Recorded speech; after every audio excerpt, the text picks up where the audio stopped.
I paid for my wife's dream of opening a CAF, then found out she was having an affair with one of her mysterious Serbian customers. I filed for divorce, and she walked away with nothing. I'm 30 years old, and my wife is 27. We've been married for years. When people hear that, they're usually surprised, since she was only 23 when we tied the knot. My parents weren't thrilled either. They kept saying we should wait a few more years. But back then, it felt like we had this incredible connection, as if we completely understood each other. We dated for barely 15 months before getting married. Looking back now, it sounds insane, but at the time we thought we were soulmates. These days, after everything that's happened, I can't stop wondering if we rushed into it too quickly.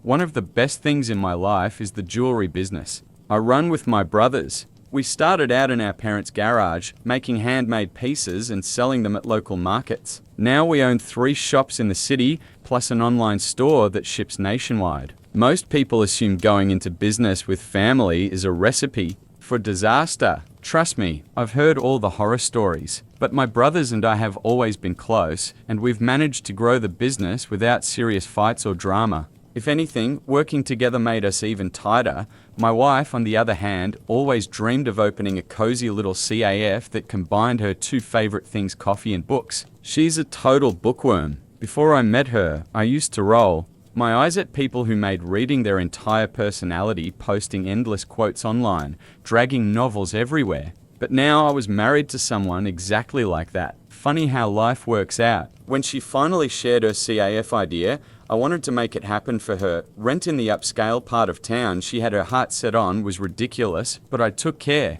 of it, knowing that location would give the CAF the best shot at success. And it worked. The place quickly became popular. People came in to read, work on their laptops, or meet up over coffee. She even started a book club and held small author events. The financial investment paid off, and she was over the moon. At least, that's what I believed at the time. Things started shifting around March. Up until then, our marriage was pretty normal. We had date nights on Fridays, movie marathons on weekends, and she'd come home excited to tell me stories about the interesting characters who dropped by her CAF. Usually, it was some student basically living there during exam season, or a local writer hammering away at a manuscript.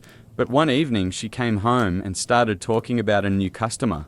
And the way she described him, it was different. She kept saying how handsome he was, how sharp his clothes looked, and how mysterious his vibe felt. Now, she and I always had a pretty open dynamic about attraction. We could joke about someone being good looking without it turning into jealousy. But this time, it made me uneasy. She sounded like a giddy teenager, going on about his jawline and his accent, like something straight out of the romance novels she devours. The next day, she was practically buzzing with excitement to tell me more. His name was Ivan, from Serbia. Apparently, he'd once owned a successful car dealership back home, but had moved to the States chasing better opportunities. According to her, he was still finding his footing, applying to car dealerships while getting settled. Basically, the classic immigrant American dream set up. They spent hours talking, and she already knew his life story. The more she shared, the more it grated on me. She said he was tall, blonde, always dressed like he belonged in a fashion magazine, even though he was supposedly job hunting. She admired his accent, his taste in books, everything.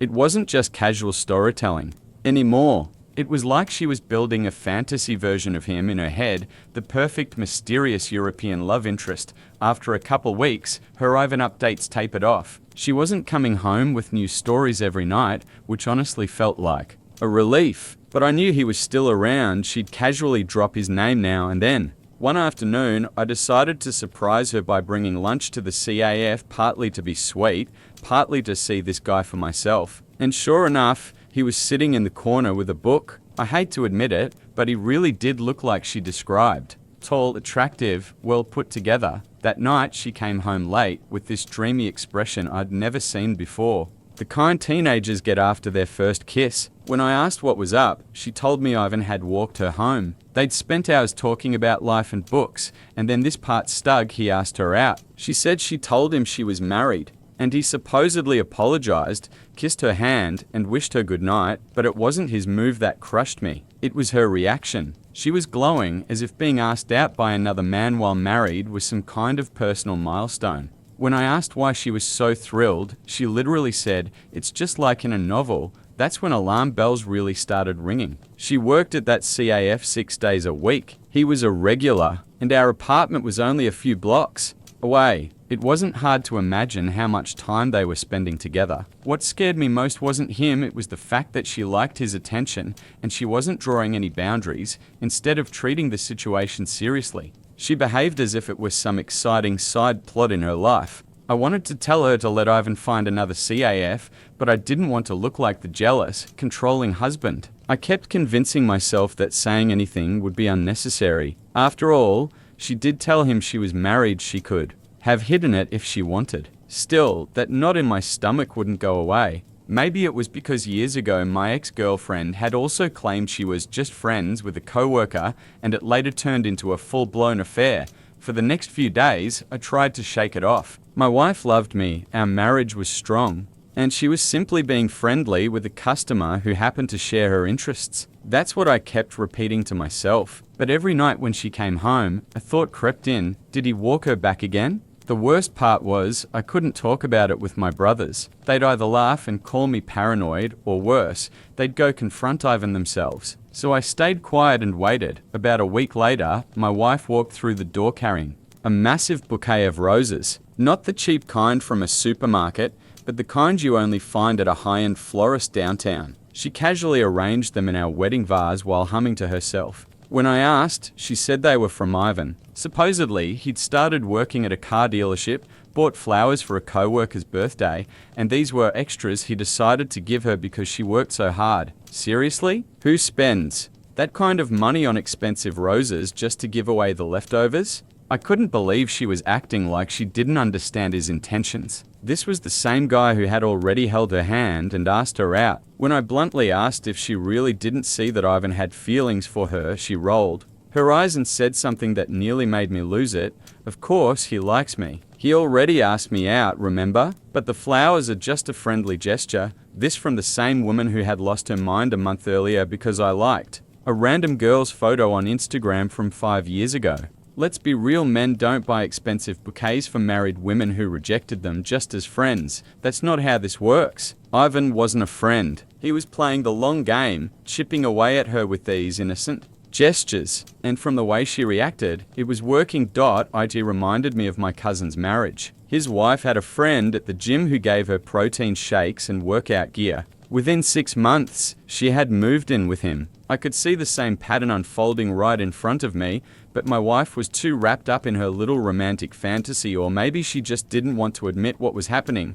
My fears were confirmed 2 days later. My wife was supposed to be home by 6:30 p.m. as usual, but 7:30 passed, then 8 o'clock. I called her twice, no answer. Sure, sometimes she stayed late at the CAF or had inventory to handle, but this time it felt different. I even checked the security camera by our building, waiting for her to appear. Nothing. When I tried her iPhone locator, it was switched off. That's when the darkest thoughts started running through my mind. Finally, at about 8:45, she walked in bubbling with energy, practically glowing. Instead of apologizing for being late or explaining why she ignored my calls, she launched straight into describing the most amazing evening. She had taken Ivan on a full tour of the city. They went to the art museum because he had always wanted to go, then grabbed pizza since he had never tried authentic American pizza before. The way she described every detail made it sound like a first date. This was my wife, the same woman who usually came home from work too exhausted to even go to a restaurant with me, who always complained museums were too crowded. Yet somehow, she had plenty of energy for a 3-hour adventure with him. When she finished her story, I couldn't hold back anymore. I looked her straight in the eye and asked if she was attracted to Ivan. The way her face changed said everything before she even spoke. She immediately went on the defensive, clutching her chest like I'd accused her of something horrific. She insisted she was just trying to be a good person, helping a poor immigrant adjust to life in America. She even brought up her grandparents, saying they once relied on strangers' kindness when they came here. While she rambled, she kept pacing around the kitchen, moving things pointlessly, avoiding eye contact. Classic behavior whenever she lied. That's when I told her flat out she needed to stop seeing Ivan outside of the CAF. Her expression made it look as though I'd told her to stop breathing. She accused me of being insecure, controlling, toxic, jealous. She even pointed out that I'd never had issues with her other male friends, conveniently forgetting they were either married or gay. Then came the tears. She cried that I didn't trust her,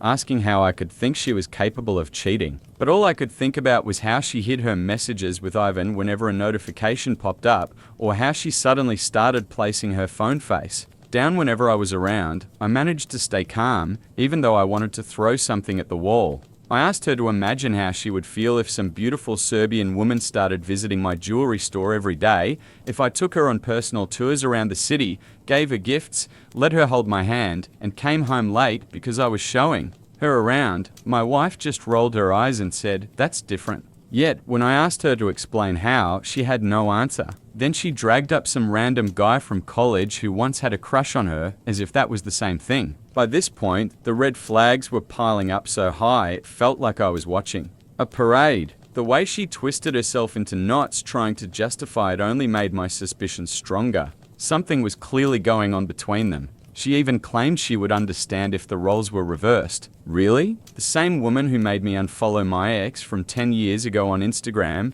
the same one who got upset because my cousin hugged me a little too long at Christmas, was now saying she'd be totally fine if I spent time with some attractive woman who was openly flirting with me. And I was supposed to believe that. Meanwhile, I was expected to stay calm while she played tour guide for a man who clearly wanted to sleep with her. Yes, at the beginning of our marriage, we agreed that admitting someone else was attractive wasn't a crime as long as it never went beyond that. But she had already crossed that line. That night, I ended up sleeping on the couch. Honestly, that part didn't surprise me. What did surprise me was how quickly everything went silent after the fight.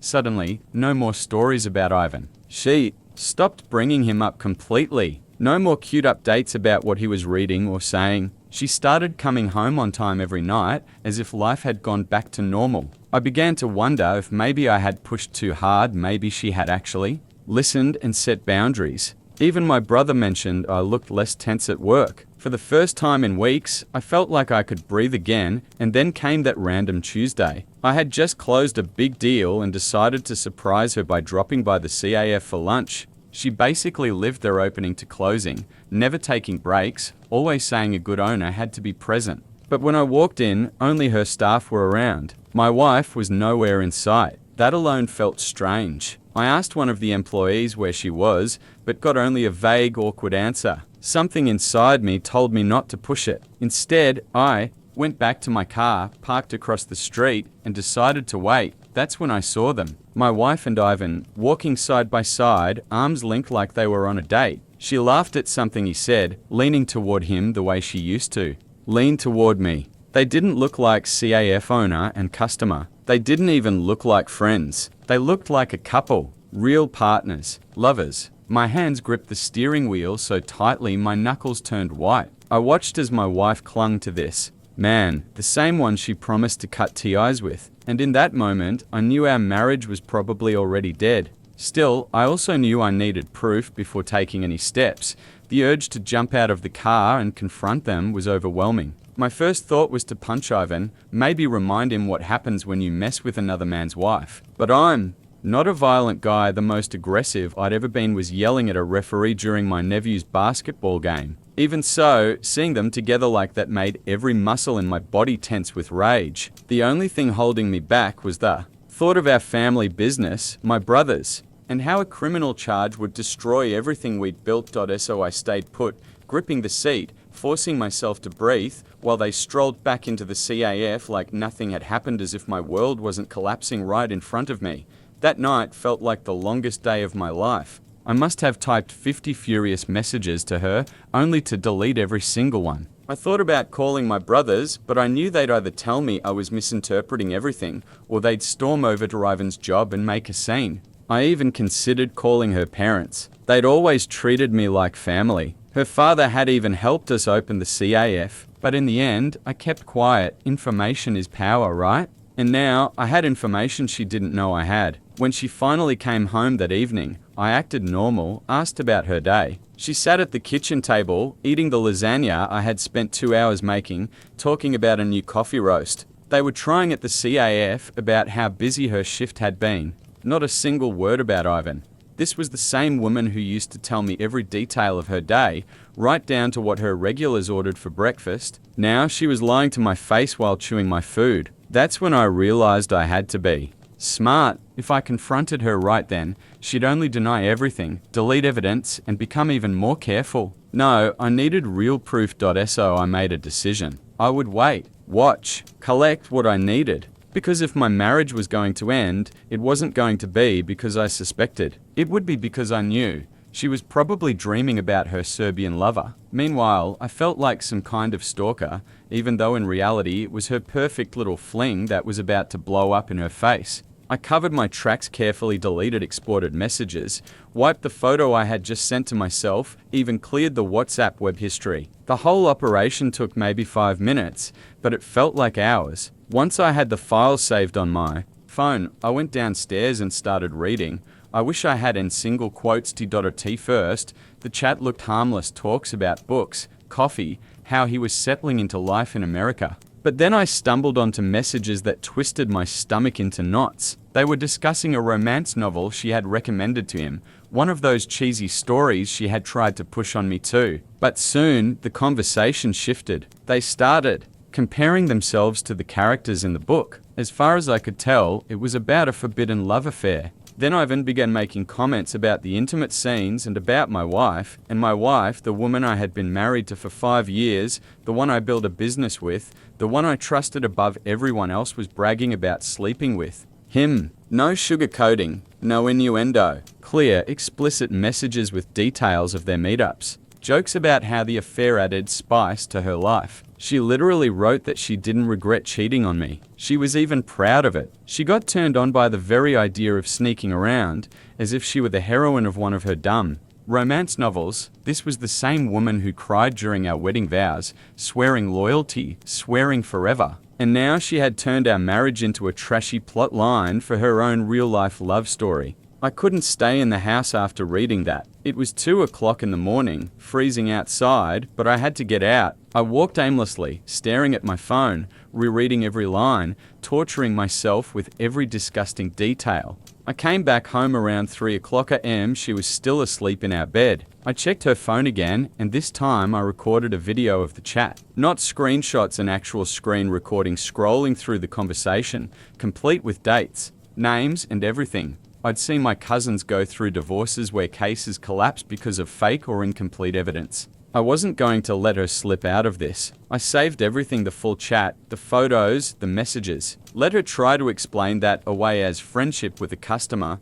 The worst part wasn't even the cheating itself. It was the way they laughed about it, making me the punchline. While I was working overtime to cover the rent for her CAF, she was getting off on sneaking around behind my back. Reading their jokes about me, about the husband at home while she was with him, it broke something inside me. It wasn't just betrayal, it was humiliation. She even told him personal things I had only ever shared with her, private pieces of myself that were supposed to stay between us. She thought she was living in one of her novels, bored wife chasing excitement with a mysterious foreigner. But this wasn't fiction, and there wasn't going to be a happy ending. I had already contacted a divorce attorney, one who specializes in infidelity cases. I wasn't going to play the part of the knave husband in her pathetic story anymore. Update Tuno, I can finally talk about what happened. After weeks of careful planning with my lawyer, we started the divorce process. I hired a process server and paid extra to make sure she got the papers at the busiest time of day, lunch rush at the CAF. I took a cab and parked across the street to watch. The server walked straight into the packed CAF, past her regulars and her precious little book club ladies, and handed her the divorce papers right at the counter. She tried to drag him into the back room, but he loudly announced he was serving her divorce documents. Through the window, I watched her perfect little world shatter. Her hands shook so badly she could barely hold the envelope. A few of her book club friends were there too, watching the scene unfold. So much for her image as the sophisticated CAF owner. The rest of the day, I buried myself in work, and honestly, I felt incredible. My brothers knew something was up because I was in too good of a mood. Normally, I'd be glued to my phone, but that day I didn't care. No missed calls, no desperate texts begging for forgiveness. She knew she was caught. The prenup, ironically, pushed by her own parents, had a very clear infidelity clause. She wouldn't be getting a dime from me. When she finally came home that evening, she looked wrecked. Mascara smeared, eyes swollen, nose red from crying. Not the confident woman sneaking around with her Serbian fling, but a broken mess. She kept asking what she had done wrong, as if she genuinely didn't understand. The funniest part, watching her try to figure out what exactly I knew. She threw out guesses. Was it something Ivan said? Was it because she came home late sometimes? She was grasping at straws, desperate for an angle to escape. I just sat there silently, knowing I had every piece of evidence saved in 3 different copies.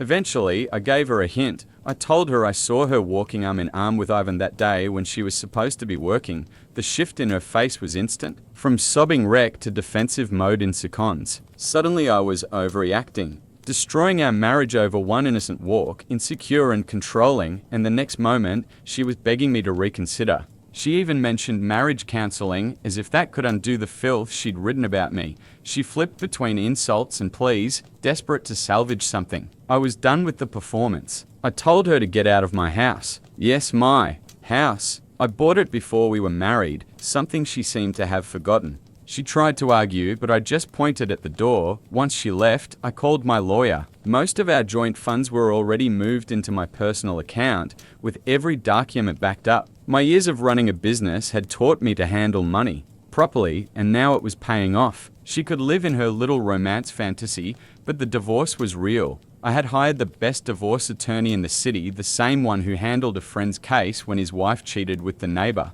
Expensive as hell, $400 an hour, but worth every cent. But watching my wife realize she couldn't afford a lawyer anywhere near the level of mine, that alone was worth every cent. Let me say this, a good divorce attorney is worth his weight in gold. Mine earned every single dollar. When it came to court, he didn't just present evidence, he told a story. He showed the judge photos of them together, even after I had explicitly asked her to end contact. Then he read out the WhatsApp conversations where they openly admitted to the affair. The look on the judge's face as he read their giddy messages about how exciting it was to sneak around priceless, and my attorney didn't stop there. He dug through our joint accounts like a forensic accountant. He found restaurant bills I'd never been to, perfectly matching them with messages from Ivan thanking her for dinner. He connected movie tickets, museum passes, even a weekend trip they tried to disguise as a business conference, all of it paid from our money that I was earning. But the knockout blow, he uncovered receipts from Victoria's Secret dated exactly when she was texting Ivan about a special surprise. At that moment, her lawyer's face went pale. My attorney painted a vivid picture, me, the hard-working husband funding her dream CAF, paying the rent, supporting her ambitions while she used my money to wine, dine, and entertain her lover. He even pointed out that I was covering rent for a high-end CAF space, and she turned it into her personal dating spot. Her attorney tried weak arguments claiming I worked too much or didn't read the books she suggested. The judge literally rolled his eyes. In the end, justice prevailed. Thanks to the prenup, I kept everything. She got no alimony because the adultery was undeniable, and I had been the sole financial support for her business. The only things she kept were the CAF itself and the Audi I had once bought for her. I didn't have proof of ownership for those. Now, getting back at Ivan was trickier. I wasn't about to risk jail for 2 people who weren't worth it. But fate handed me an opportunity. One day, I spotted him leaving the CAF, no doubt, after another cozy afternoon with my EX. I followed him at a distance until we were clear of cameras and crowds. I called out his name. When he turned, I introduced myself. Hey, Ivan, I'm your lover's husband. The look on his face, frozen right before my fist connected with his jaw, was perfect. My hand ached for days afterward, but seeing him sprawled on the pavement was worth it. Blood on his lip, stunned expression like he never thought sleeping with another man's wife might come with consequences. I was ready if he fought back. But he didn't. He just stood up, wiped his mouth, and walked away. I guess that mysterious macho act was only for married women. I wanted to do more, but I knew one punch was all I could afford without risking an assault charge. Then came the sweetest part of revenge. The CAF rent for $500 a month was due May 1st. Right in the middle of the day, my phone started blowing up. My ex sobbing, saying she couldn't cover it. Turns out running a CAF isn't so glamorous when you actually have to pay the bills instead of burning through someone else's money. She kept saying things like, "Please, I built this place from the ground up," conveniently forgetting whose money actually built it. Please turned into bargaining. She promised to pay me back, even offered me a share in the CAF just to save her precious business. Every time she begged, my answer was the same: sell the Audi. She cried harder, saying she needed the car, that she couldn't run the CAF without it. I ignored her and eventually blocked her number. A week later, my brother sent me a screenshot. From Facebook Marketplace, her white Audi listed for urgent sale. After she sold the car, she called me from another number, screaming about how cruel I was, accusing me of destroying her life's work just because I wouldn't cover her rent. I laughed and reminded her how much fun and excitement she'd had cheating on me in the very CAF rent I was paying for. That was the last time I heard from her, honestly. I'm looking forward to next May. Without my money, without my accountant managing her books, and without the flashy car to prop up her image, I doubt the CAF will last a year. Those same book club ladies who once adored her, most stopped going. Turns out, getting divorce papers served for adultery in front of your customers isn't exactly great for business.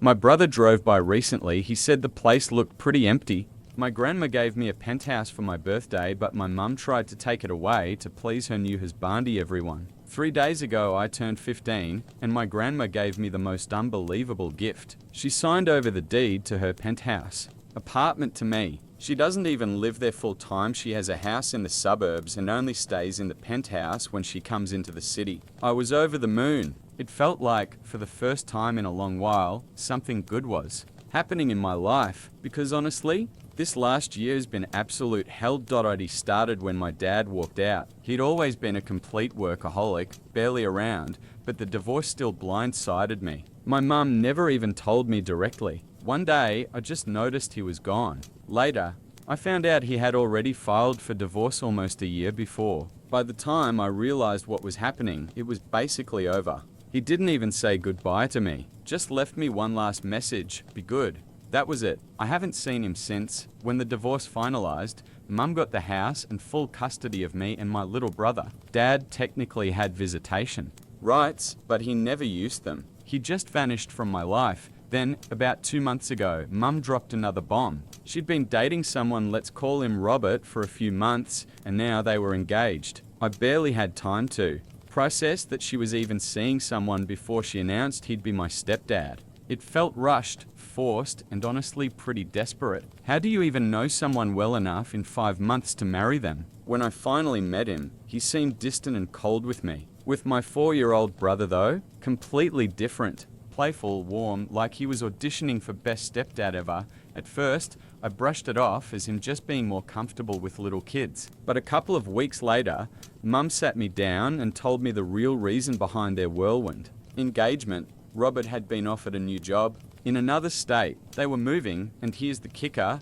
they planned to take my little brother, but leave me behind. With my grandma, when I asked why, Mum basically admitted it was Robert's idea. He wanted my brother because he was still young enough to bond with, but me, at 15, I was too old to ever become his real daughter. Plus, apparently, I'd upset him when I said 5 months wasn't long enough to know someone before marrying them. He decided I was stuck in the past and would never accept him, and my mum agreed. She told me I'd be better off staying with grandma, that it would be easier. I can't describe the pain I felt in that moment. My dad had already abandoned me, and now my mum was essentially choosing her new husband over me.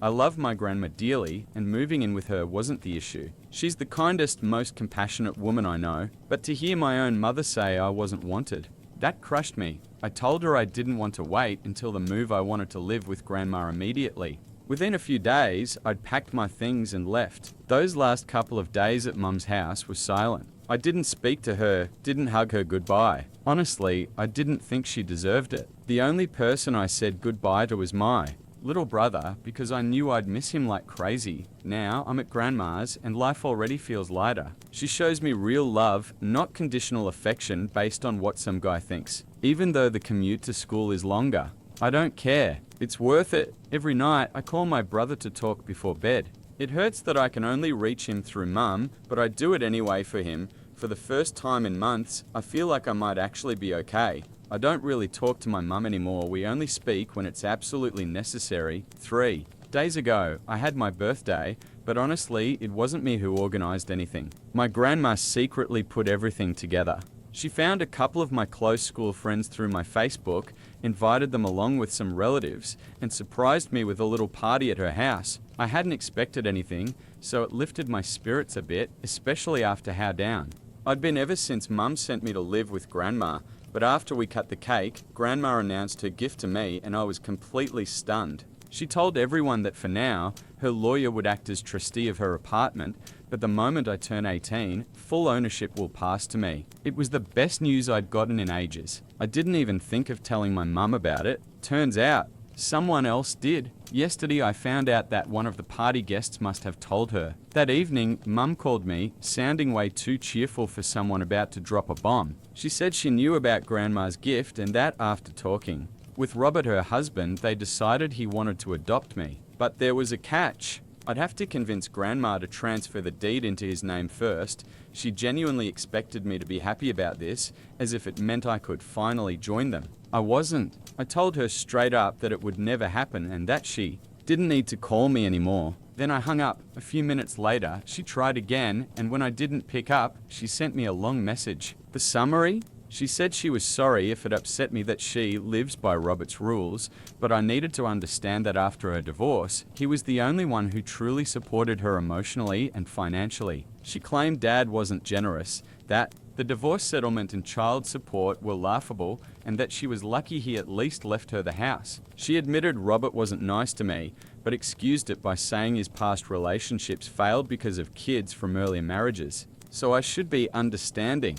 She also said she never abandoned me because she left me with Grandma, who she knew would take good care of me, and that now she'd arranged everything so I could finally come live with them. She ended the message with, "I know you're upset, but I know you love me and I love you. Just text back, I love you." At first, a small part of me felt bad reading it, but the ending made me furious. She wanted me to bend to Robert's demands just like she does. It was selfish, weak, and pathetic. Honestly, it felt like she had completely lost herself. Half an hour later, I texted back that I will never do what Robert wants, and if she wanted to leave with him, she should just leave me here with Grandma like she planned in the first place. I didn't feel like I had anything else to say because her behavior had disappointed me so much. When I told Grandma about it, she was firm. She would never, under any circumstances, sign the deed over to Robert. She barely knows him, doesn't trust him, and believes he'd sell the place right away, leaving me with nothing. Honestly, she's probably right, and I'm glad I stood my ground, but Mum wasn't ready to take no for an answer.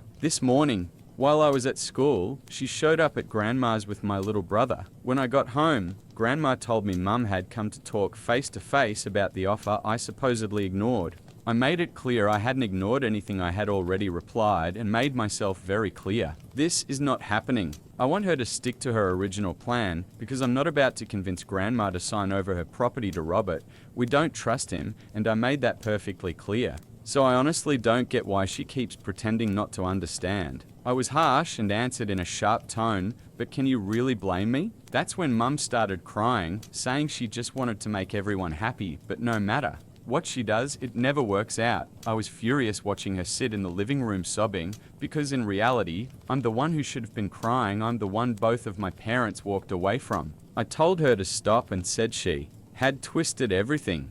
She wasn't trying to make everyone happy, she was just trying to make herself happy and expected everyone else to bend over backwards for that. Maybe others were willing to go along with it, but not me. I have my own life, and I wasn't going to ruin it chasing after her and making sure she's okay. That stunned her, and not long after, she left. Later, I realized she had blocked me, and now I feel guilty about what I said. So here's my question. Was I wrong for calling my Mum selfish and telling her she only cares about her own happiness? Update 1. Hi everyone. First of all, thank you to everyone who commented on my first post. Reading your replies really opened my eyes. You all pointed out things I hadn't even considered before. For example, it had never crossed my mind that my mum's relationship with Robert might have started before the divorce. Maybe she only admitted to it after the fact because it was easier that way. No one would suspect a thing once the divorce papers were signed.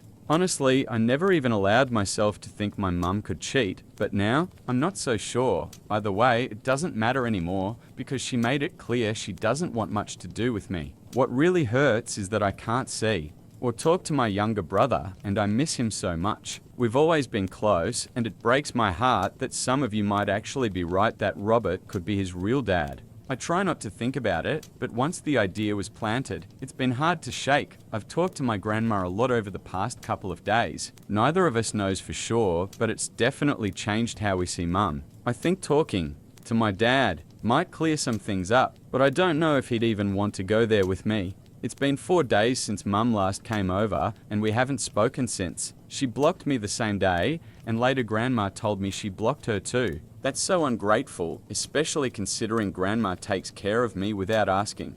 Mum for child support. She doesn't need to, she has her own money. She's doing this out of love, giving up her retirement to raise me. Mum should be grateful, but instead, she cuts her off. I'm just filled with so much anger and so many questions I can't answer. I just hope that one day, the truth finally comes out. Update too high again. This one's going to be long because a lot happened tonight. My dad showed up. Apparently, grandma had reached out to him, but she didn't tell me because she wasn't sure if he'd actually come and didn't want to give me false hope. As soon as he found out mum was engaged to Robert, he decided to come. And when he arrived, he hugged me and said he was sorry. Honestly, that alone shocked me. Then he sat me and grandma down and told us everything. He admitted that he and mum had been falling out of love for a long time, but they stayed together for me. Neither of them wanted to break the family. Then, about 3 years ago, he started an affair with a co-worker. He said he wanted to confess, but never had the courage. Eventually, mum found out about it about a year ago, and that's when she filed for divorce. Here's the kicker, mum told him she'd keep it a secret as long as he stayed away from us. She gave him a whole list of conditions. He had to give her the house outright. She got full custody of me and my brother, though technically he still had visitation rights, but he could only see us if she allowed it. On top of that, she demanded huge child support payments and a large share of the marital property. And he agreed to all of it. The only thing he asked in return was that she never expose his affair to me, because he didn't want me to see him.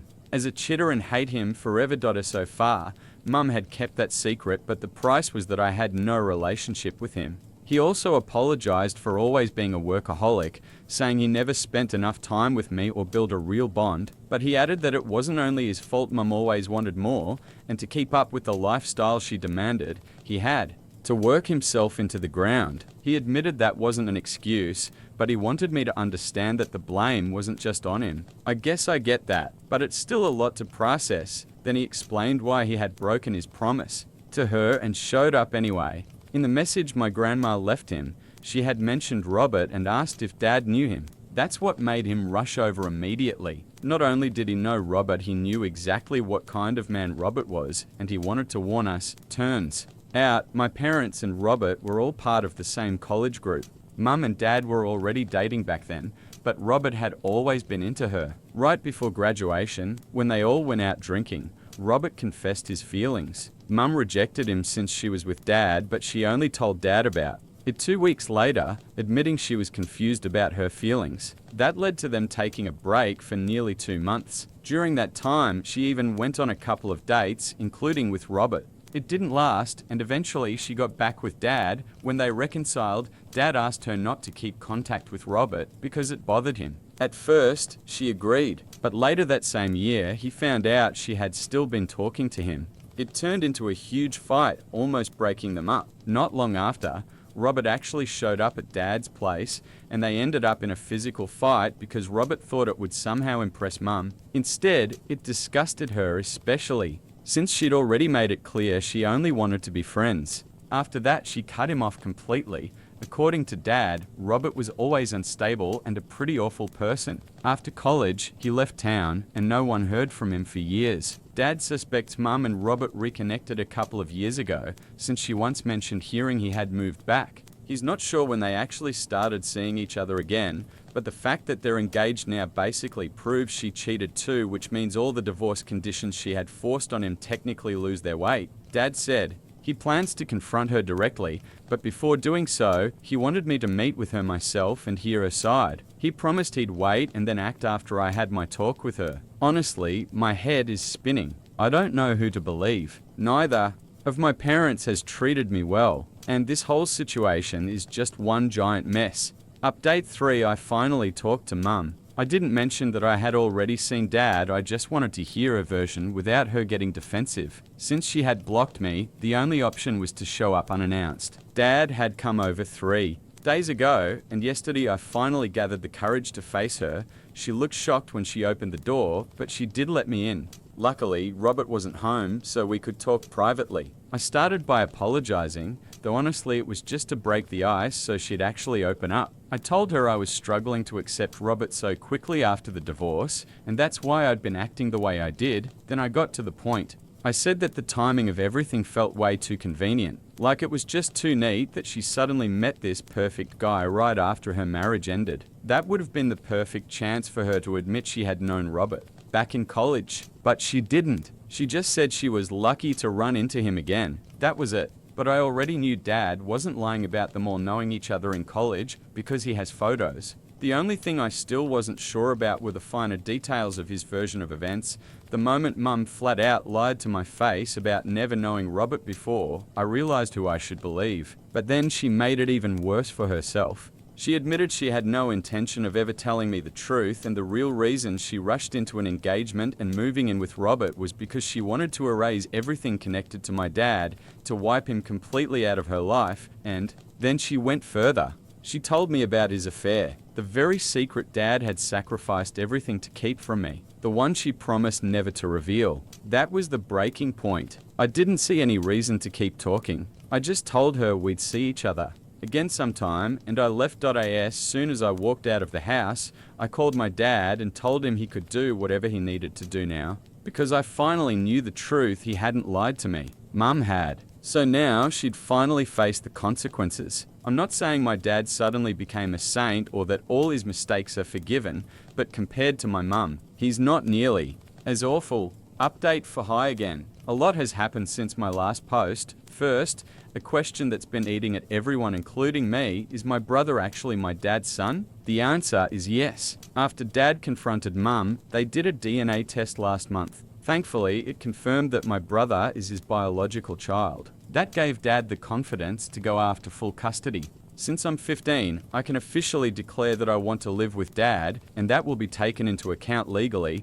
That being said, I'm still living with my grandma for now. Even though Dad is trying hard to make things right, there's still a lot between us we need to work through. I feel safest here with Grandma, and I'm not ready to move back in with him yet. Mum, of course, was furious when she realized my visit had been all about finding out the truth about her and Robert. She unblocked me once just to curse me out, then immediately blocked me again. We haven't spoken since .as for Robert. He dumped Mum almost as fast as he got engaged to her. Turns out, the whole time he was stringing her along, he lied about having a job offer. His actual plan was to try to worm his way into his uncle's failing business and live off my mum's money. That's also why he was pushing her to convince me to sign over the apartment Grandma had gifted me. They'd been together for 2 years, and all along he was just playing her.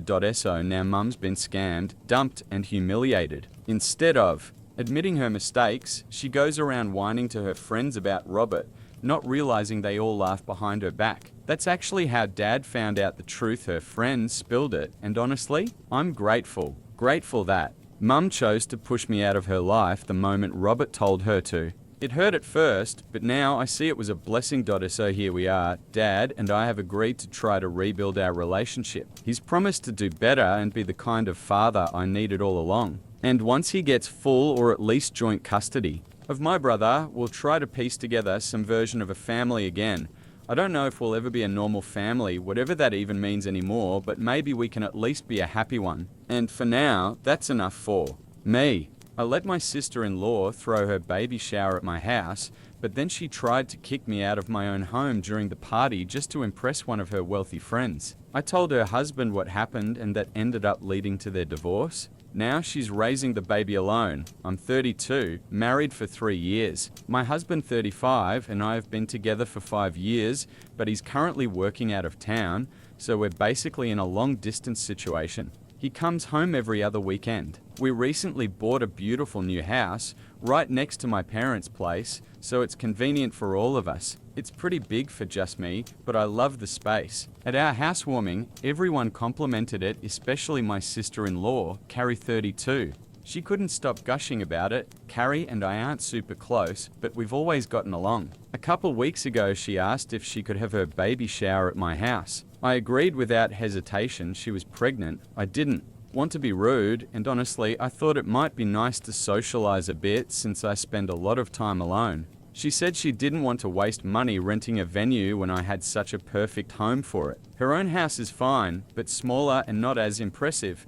I took her compliments at face value and agreed. For 2 weeks, she came over almost every day to plan things. I even took a day off work to help her. I work in finance, definitely not in event planning, but she kept treating me like her personal party coordinator. Still, I didn't mind because I thought this would bring us closer. I was wrong. On the day of the shower, I spent hours helping the decorator set everything up. Carrie arrived early, thanked me, acted totally normal. Then, 15 minutes before guests were supposed to arrive, she looked at me and asked, "So, where are you planning to spend the next couple of hours?" I was stunned. At first, I thought she was joking. I mean, it's my house. I was dressed for the event, had bought her a gift, and had been involved in planning everything. I asked if she was serious, and she calmly explained that I wasn't on the guest list. Apparently, she'd never intended for me to be there. She claimed she thought I was just helping out, like some kind of hired planner. She told me the shower was for close family and friends only, and that unfortunately, I didn't make the cut. She even asked me to leave before her guests arrived so I wouldn't cause a scene. I was furious, humiliated, and honestly heartbroken. I stormed outside to call my husband, but he was busy at work and couldn't pick up. I couldn't hold it in anymore. I decided to call Carrie's husband, Jim 33. I don't know him well. He's quiet and reserved, but I told him everything. How I'd let her use my house, helped plan the whole thing, and then how she tried to kick me out of my own home for her little exclusive party. He was silent for a long time after listening. I apologized for dumping all this on him, but I couldn't keep it in. I was so hurt. Jim finally said, very calmly, that I had nothing to apologize for and that under no circumstances should I be leaving my own house. It would have been ridiculous for me to leave. And Jim told me he was on his way over. He didn't want things to escalate between Carrie and me, and he didn't want her getting worked up while pregnant. That sounded reasonable, so I waited. 15 minutes later, before any of her guests arrived, Jim showed up. Carrie looked like she'd seen a ghost when he walked in. As soon as I heard the doorbell, I went back inside. We all stood in the living room, and Jim calmly but firmly told me I was absolutely welcome to stay for the shower. This was my house after all. Carrie tried to argue, but he gave her a sharp look and she went silent. She spent the whole evening glaring at me like she wanted me to vanish. I kept my cool and carried myself with dignity, but I quietly decided right then I was done with her. I even thought about cancelling the whole event out of spite, but I'd put too much time and effort into helping set it up. So I endured the evening and promised myself I'd never deal with Carrie again. After the shower ended, Jim apologized again for her behavior. Carrie didn't even look at me. He actually apologized for that too, saying she had no right to treat me that way. She was clearly bitter and thought I had forced myself into her special day, which was honestly insulting given it was happening under my own roof. Later that night, I told my husband everything. He was furious and wanted to call his sister immediately, but I asked him not to, at least not that night. I just wanted peace, but peace didn't last. The very next morning, my in-laws called me, fuming.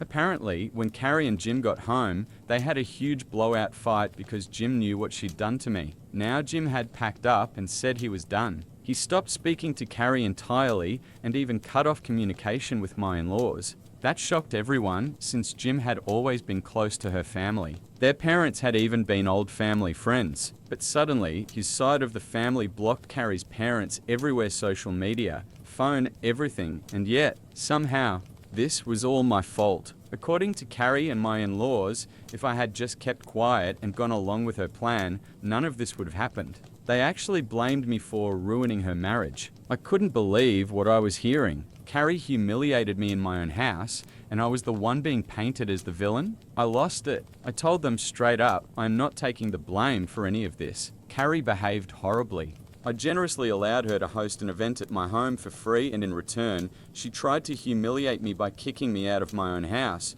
all because she didn't think I was close enough family. Excuse me, I'm literally her brother's wife. I reminded them that if my husband had been home, Carrie never would have dared to treat me that way. And I don't regret telling Jim the truth. He was the only reasonable adult in this mess. If he decided enough was enough and chose to walk away from his marriage, I trust his judgment. That's his choice, and it's not on me. But my in-laws won't stop harassing me. They keep saying I've ruined a family and that Carrie's baby will grow up without a father because of me. Honestly, that's just emotional blackmail. I'm close to blocking them completely. But the only reason I haven't is because sometimes their words do get in my head. They make me doubt myself, even though I know deep down I didn't do anything wrong.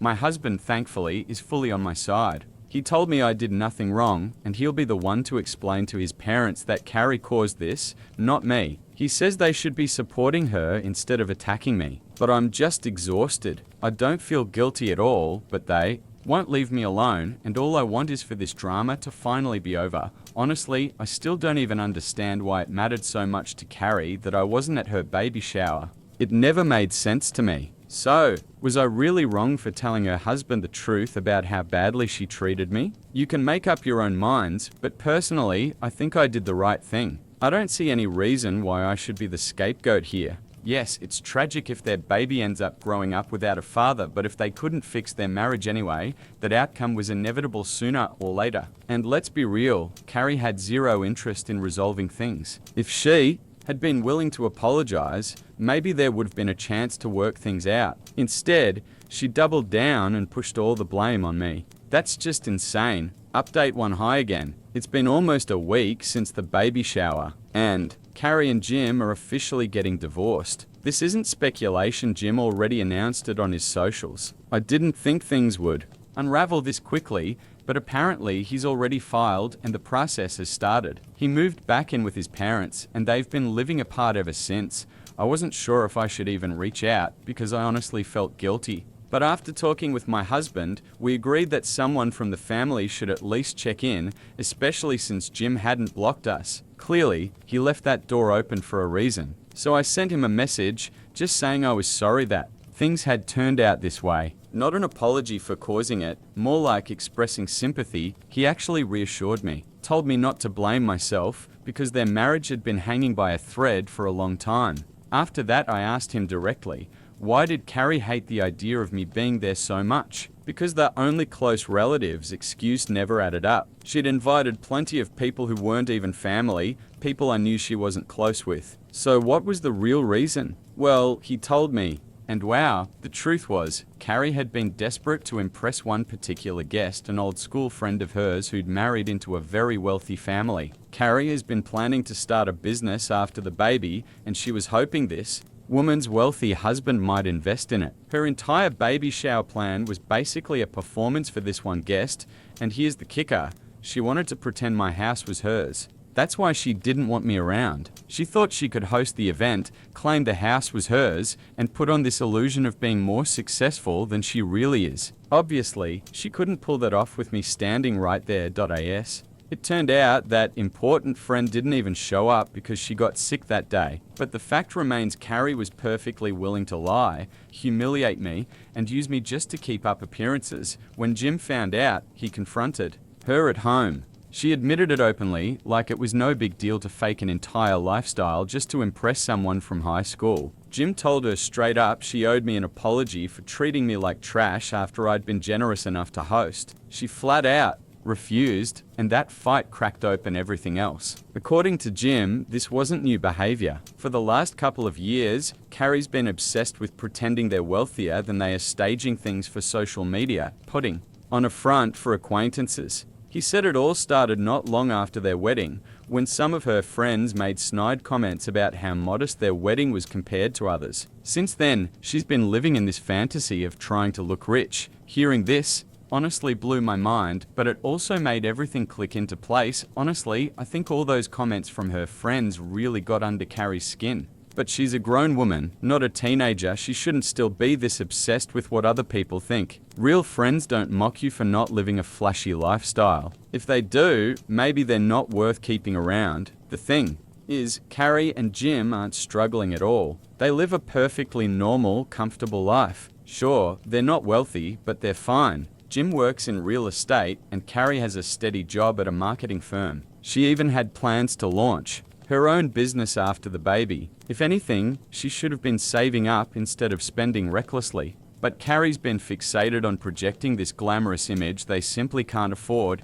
Jim said he tried countless times to explain this to her, that their life is good enough as it is, that they don't need to impress anyone. But she just brushed him off. Instead, she kept buying things without talking to him first, kept putting up a front. That put a constant strain on their marriage. He admitted he used to ignore it because he loved her so much. But with a baby on the way, he couldn't look past it anymore. It wasn't just about money anymore. It was about the kind of future they'd be able to give their child. After the baby shower fight, Jim finally snapped. He told me that even if I hadn't called him that day, he would have left sooner or later. The baby shower incident just sped things up. He doesn't blame me for anything, and honestly, I feel lighter knowing that. My husband and I talked it over too. He feels sorry for Carrie, of course, but he also thinks Jim wouldn't have walked away unless he'd thought it through. Jim was a good husband, and if he reached his breaking point, that says a lot. I do feel bad for Carrie, especially since she's pregnant, but at the end of the day, she dug herself into this. She's in her 30s, still acting like she's in high school, still letting shallow people dictate how she feels about her own life. She needs therapy more than she needs new designer bags. I honestly hope they figure something out, if only for their baby's sake, because growing up in a broken home is tough. For now, though, I'm stepping back. I've decided to block Carrie and my in-laws for the time being, not out of spite, but because I don't see anything good coming from staying involved. My husband agrees. We'll give them space and focus on our own lives. Update to so, my husband just got back a couple of hours ago and he filled me in. He's been in touch with Jim these past few days, and apparently Jim is open to giving their marriage another shot, but only if Carrie is willing to apologize and agree to go to therapy. My husband's been trying to get that message across to her, but so far she hasn't responded. His parents said she's avoiding everyone right now, just isolating because she's so upset, which honestly is understandable, but the ball's in her court now. .as for some of the comments on my last post, a lot of people called me selfish, saying my husband and I were greedy and should have been financially supporting Carrie and Jim. I honestly don't know how people came to that conclusion, but let me clear the air. We bought this house fair and square because we could afford it. If it hadn't been within our budget, we wouldn't have bought it. And for the record, Jim and Carrie are not broke. They have stable incomes. Acting like they need our charity is just insulting to them. Also, my husband and I are in a very similar financial situation to Jim and Carrie, so I don't understand why they'd need our help or why anyone would think they do. It's a bit odd, but since some of you brought it up, I wanted to clarify. Some people didn't like that I said I hope they reconcile and stay together, claiming Jim deserves better. Maybe he does, but ultimately it's his choice. I don't get why so many people feel the need to pour hate here, call me names, or call Jim a pushover without even knowing him. They love each other despite all their problems, and they're having a child together. That's a big deal. They can't just walk away from each other and move on, given the circumstances. So yes, I wanted and still want things to work out for them. That's all I wanted to say for now. Update 3. Hi everyone. It's been almost 3 weeks since my last post. I just wanted to share that Jim and Carrie have decided to reconcile and try to work things out. I'm really happy for them, even though Carrie and I still aren't talking. I found out from my husband that they've agreed to attend family therapy for a couple of months to see how things go. They'll still live separately for now, and when the baby arrives, they'll see a parent together for the first few months. If things go well, they plan to move back in together. I'm genuinely happy for them. I know this isn't what a lot of People wanted to hear many were hoping Jim would just leave her, but he's going to do what he thinks is right, and everyone else will have to respect that. I let my father and his new wife stay at my place because they were struggling financially, but within just a month, she was already trying to make me pay the monthly rent. My life has been difficult from the very beginning. My mother died giving birth to me, and my father raised me, but for some reason, he blamed me, an infant, for her death. Throughout my entire childhood, not a day went by without him reminding me, in harsh words, that I was the reason my mother was gone. He constantly repeated that my birth had stolen the most precious person from him, that he never wanted me, and that my very existence had cost him too much. According to him, I had to work hard to make up for it, otherwise my mother's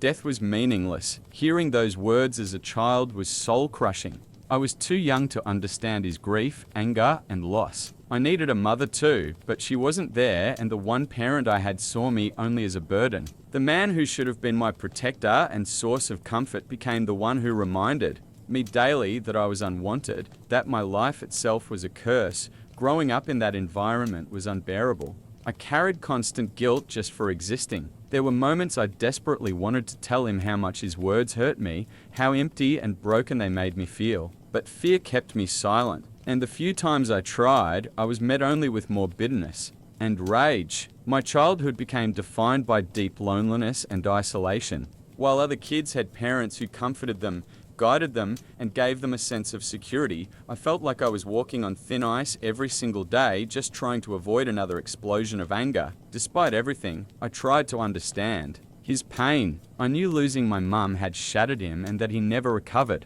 but that didn't make his cruelty any easier to carry. I was just a child trying to find my place in a world that already felt cold and unwelcoming. And yet, deep down, I kept craving his approval, his love, his recognition. I always hoped that maybe one day I could make him proud. I remember the nervous excitement I felt whenever I brought home a report card with good grades. I would rush to him, hoping for a smile or a word of praise, anything that could make me feel worthy in his eyes. But every time was the same. He would glance at it briefly, grunt, and tell me it wasn't enough. He reminded me that there were hundreds of other kids who could get the same grades, so I wasn't special. Instead of encouragement, I was met with indifference and constant reminders that I could never measure up. It wasn't just about school.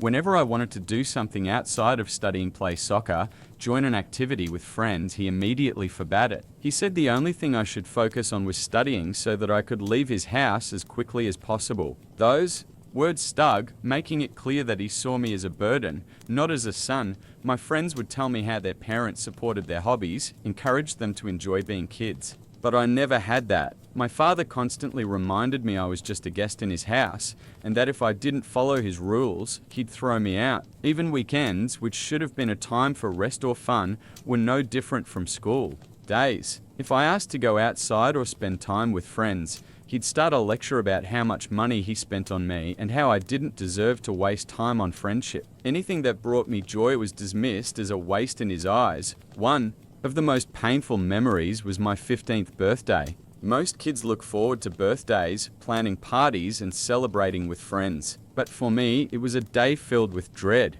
My father hated when I tried to celebrate. Still, that year, I hoped for something different. I just wanted to go, see a movie and eat pizza with my friends. When I finally gathered the courage to ask him for a little money, he exploded. He shouted that I had no right to celebrate because my birthday was also the day my mother died. He made it clear that my birthday would always be the worst day of the year for him and that I should never even think of enjoying it. From then on, I never celebrated with friends. Over time, these repeated experiences convinced me that my father truly hated me and never wanted me in his life. The constant rejection and criticism left deep scars that still affect me today. Over time, I learned to keep my hopes and dreams to myself. I stopped expecting approval or support from my father because I knew it would only lead to more disappointment and pain. Instead, I focused on being strong for my own sake and poured all my energy into academics, determined to leave his house as soon as I could. Eventually, all that hard work, persistence, and determination paid off.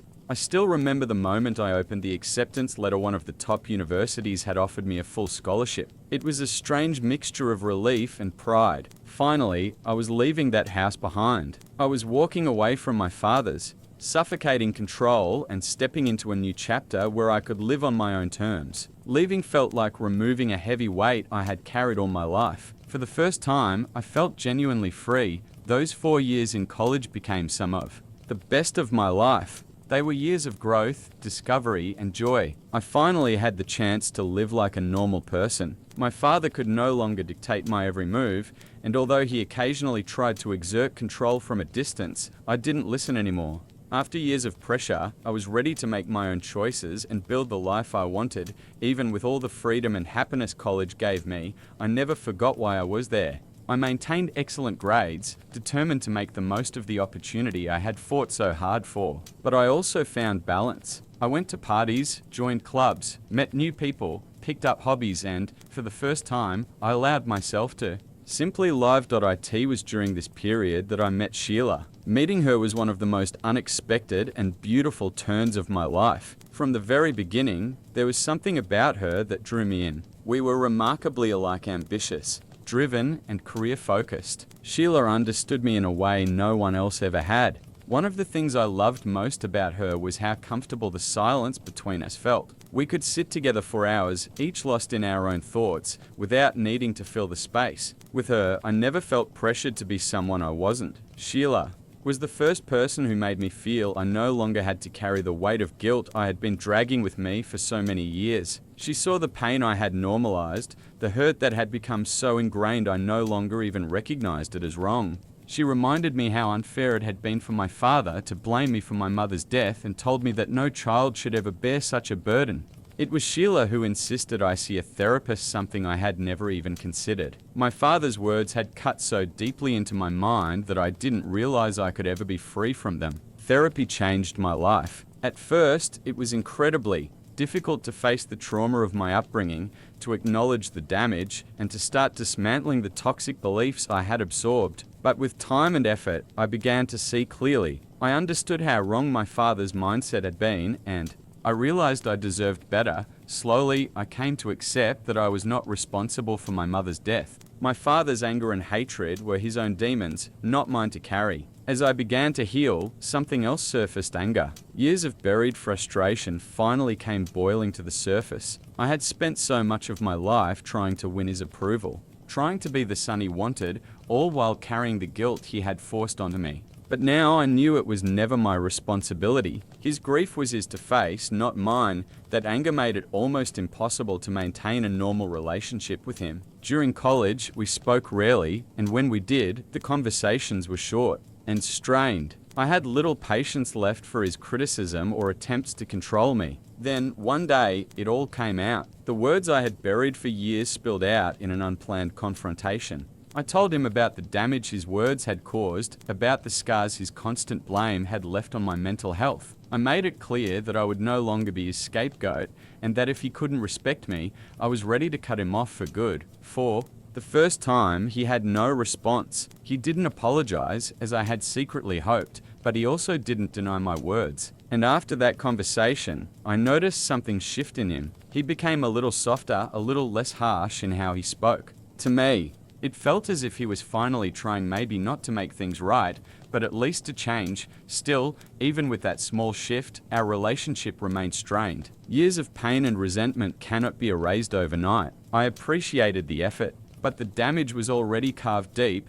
The damage my father had caused would have taken far more than words to repair, if repair was even possible at all. Over the years, even though our relationship remained strained, I no longer carried the same level of rage or guilt that once consumed me. Slowly, I came to accept that while I couldn't change the past, I could choose how much power it had over my future. Of course, Sheila's support played a huge role in this. I will always be deeply grateful to her for showing me that I am worthy of love, respect, and happiness. Not long ago, my father married his long-term girlfriend, Day. They had a small wedding, and despite everything between us, I decided to attend with Sheila. A part of me was genuinely happy for him, and I hoped marriage might change him for the better.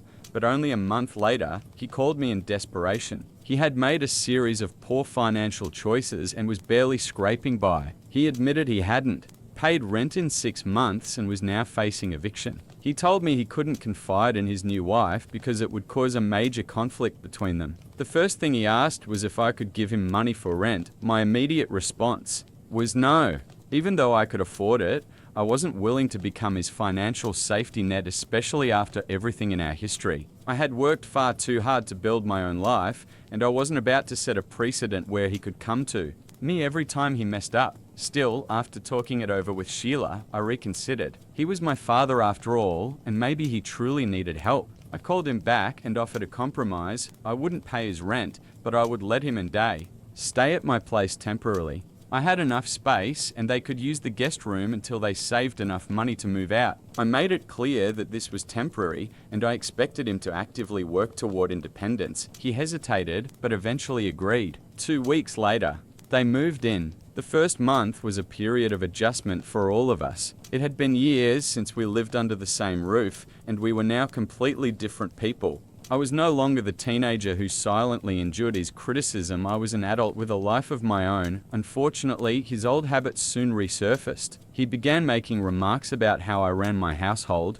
criticizing small things about order, routines, and lifestyle as if nothing had changed. But I wasn't that same powerless kid anymore. This time, I defended my boundaries. Whenever he tried to control or criticize me, I firmly told him to stop. I reminded him that he had no right to dictate anything in my life, especially while living in my house. I wasn't rude, but I was clear and unwavering.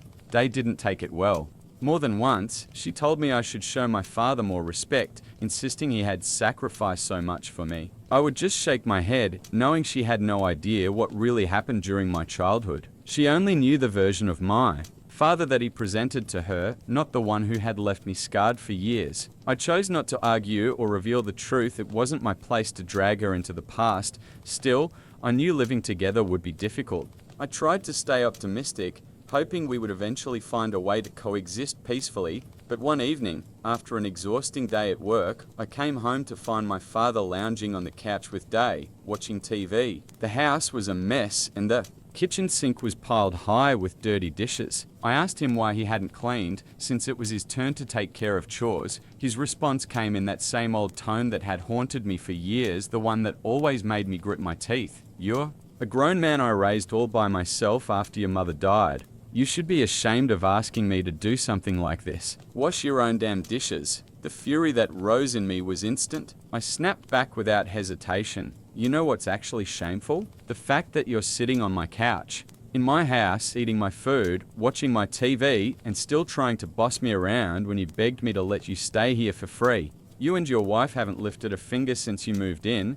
Then maybe you should pack your things and leave right now if washing dishes is beneath you." My father just stared at me, stunned by my outburst. The room went silent, so heavy I thought he might actually stand up and walk out, but I knew he had nowhere to go. Without another word, I turned and left the kitchen, slamming the door behind me while my chest pounded with a mix of anger and disappointment. The next morning, when I came downstairs, only Day was there. My father must have left early for work. I was ready to grab my coffee and leave when she stopped me and asked if we could talk. With a serious look, she began explaining how deeply hurt my father had been by what I said the night before. Then she told me something that nearly made me choke. According to her, my father had claimed he helped me buy this house using some of his savings. For a second, I almost laughed out loud. Every dollar for this home had come from my own savings, my own hard work. My father hadn't given me a cent. I asked Day to clarify, and she repeated what he had told her, that I owed him gratitude because he supposedly made financial sacrifices for me. She even suggested it would only be fair if I repaid him by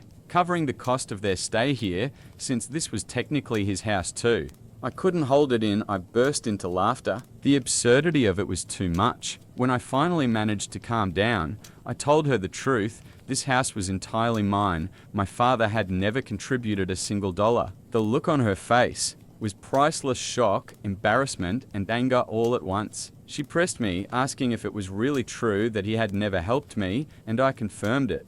I explained that he had been struggling to pay his own rent for years, so how could he possibly have supported me in buying property? After that conversation, she went quiet. A few hours later, she packed her belongings and walked out. I didn't Stop her, it wasn't my responsibility. That evening, when my father returned and saw her things gone, he called her in a panic. When he learned I had told her the truth, he turned on me, accusing me of ruining his marriage. He claimed I should have kept quiet and let her believe the lie, because now he felt worthless compared to me. According to him, I was at fault for exposing him, for making her feel deceived. His words infuriated me. I reminded him that I had opened my home to them out of generosity, and instead of gratitude, I was being blamed for problems he had created. He acted as though I owed him, when in reality, he had been taking advantage of me. It felt like being a child again, when he always managed to twist everything so that I ended up the villain. This time, though, I refused to play that role. I told him plainly that I would not lie for him, not today, not to anyone. His endless manipulation and guilt-tripping had drained me, and I had reached my breaking point. I told him he had to leave my house the next morning. He begged me not to, said he had nowhere else to go, but I held firm. It was one of the hardest choices I've ever made, but I knew I had to protect my peace and sanity. Since then, he's been calling me constantly, claiming I destroyed his life and his marriage because Day won't speak to him. He blames me for everything, telling me a good son would never throw his parents out. Update 1, I'm grateful for those who reminded me just how much trauma my father put me through over the years. Many people have suggested I reach out to Day and tell her the truth about my childhood, since she clearly never knew the full story. Update 2, it took about a week, but I finally managed to have a real conversation with Day. As it turned out, she had no idea what my childhood had really been like. I opened up to her about the guilt and emotional scars I carried and how much they had shaped me. She was shocked. Apparently, my father had painted a completely different picture of himself, presenting as the noble single dad who had sacrificed everything for his child. I told her the truth, how he blamed me for my mother's death, how I grew up under constant criticism, and how hard I had worked in college to finally stand on my own feet. I explained that landing a well-paying job allowed me to save and eventually buy this house. I also made it clear why I hated the way he tried to dictate things under my roof, because as a kid, I never had the freedom to be myself in his home. Day listened quietly and admitted she finally understood where I was coming from. Then she revealed something I hadn't known. My father had actually lost all his money to gambling. He had been too ashamed to admit it, so he made her believe another story. In fact, when he first suggested moving in with me, she had resisted the idea. To make her feel less uneasy, he lied and told her he had financially helped me purchase my house. That way, she would see the place as partly his, not just mine. Once she realized his claim was a total fabrication, another manipulation to get what he wanted, she was devastated. Day confessed she felt embarrassed for having once demanded that I repay him by covering their rent. I reassured her it wasn't her fault. My father had twisted the truth, and the responsibility was entirely on him. Before leaving, she told me she planned to step back from the relationship with him, at least for a while, to process everything. Update 3. Hi everyone. It's been 3 months since my last update. After asking my father to move out, I cut all contact with him completely. It wasn't easy, but it was absolutely necessary for my mental and emotional well-being. The last time we spoke, he once again tried to pin everything on me, but instead of engaging, I blocked him. Since then, I can honestly say I feel lighter, freer, and finally at peace. My home feels like mine again. More importantly, I've been focusing on myself, on my goals, and on building the future I want. Through all of this, my girlfriend has been my rock, comforting me, encouraging me, and standing by me at every step. Her support has meant the world to me, and I couldn't be more grateful. Now, for the first time in a long while, I feel like I'm truly living life on my own terms. I'm 22, and I just found out I'm dying. My 3-year-old daughter will be left behind. Last week, the doctor told me I have terminal lung cancer. Turns out, picking up cigarettes at 15 and eventually working my way up to 3 packs a day was a terrible decision. Stupid, I know, but I thought I had more time. Now I'm stage 4, with only a few months left. Please don't pity me. Honestly, the only truly good thing I've ever done is bringing my daughter into this world. So my loss isn't much of a tragedy for anyone but her. I don't have family to lean on. I grew up in the foster care system. My daughter's father is serving time for serious crimes, and even if he got out, he's legally barred from being in her life. My little girl is only 3. We live in a rough neighborhood, and when I work, I leave her with my elderly neighbor.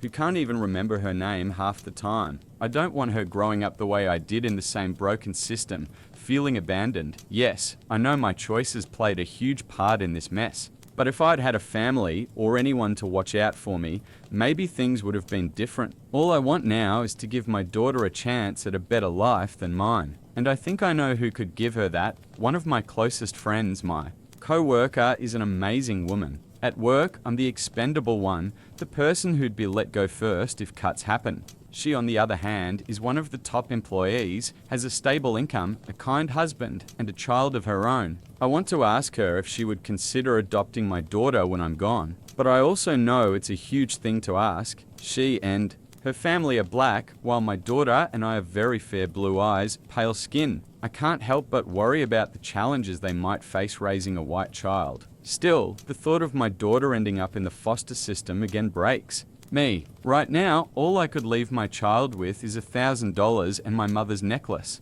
That's it. And I can't decide what's right. Should I work as hard as I can until the end to save her a little money, or should I swallow my fear and ask my friend to raise her? Either way, I feel like I've failed as a mother, and that regret is something I'll carry to my grave. Update. I reached out to my friend and we met at a little bakery. I finally told her about my diagnosis, something I hadn't shared at work, and asked if she would consider adopting my daughter. She was shocked and tried to comfort me about the cancer. She didn't give me an answer right away. She explained that she had always dreamed of having a daughter, but complications during her second pregnancy made that impossible. So she wants to seriously think about it, but she needed to talk it over with her husband first. I understood. It's a huge change for any family. After we finished eating, she hugged me and said she'd miss me. I couldn't hold it in, I cried right there. Since then, I've started something new, writing letters and recording videos for my daughter. Someone suggested it, and I think it's brilliant. I created an email account for her and have been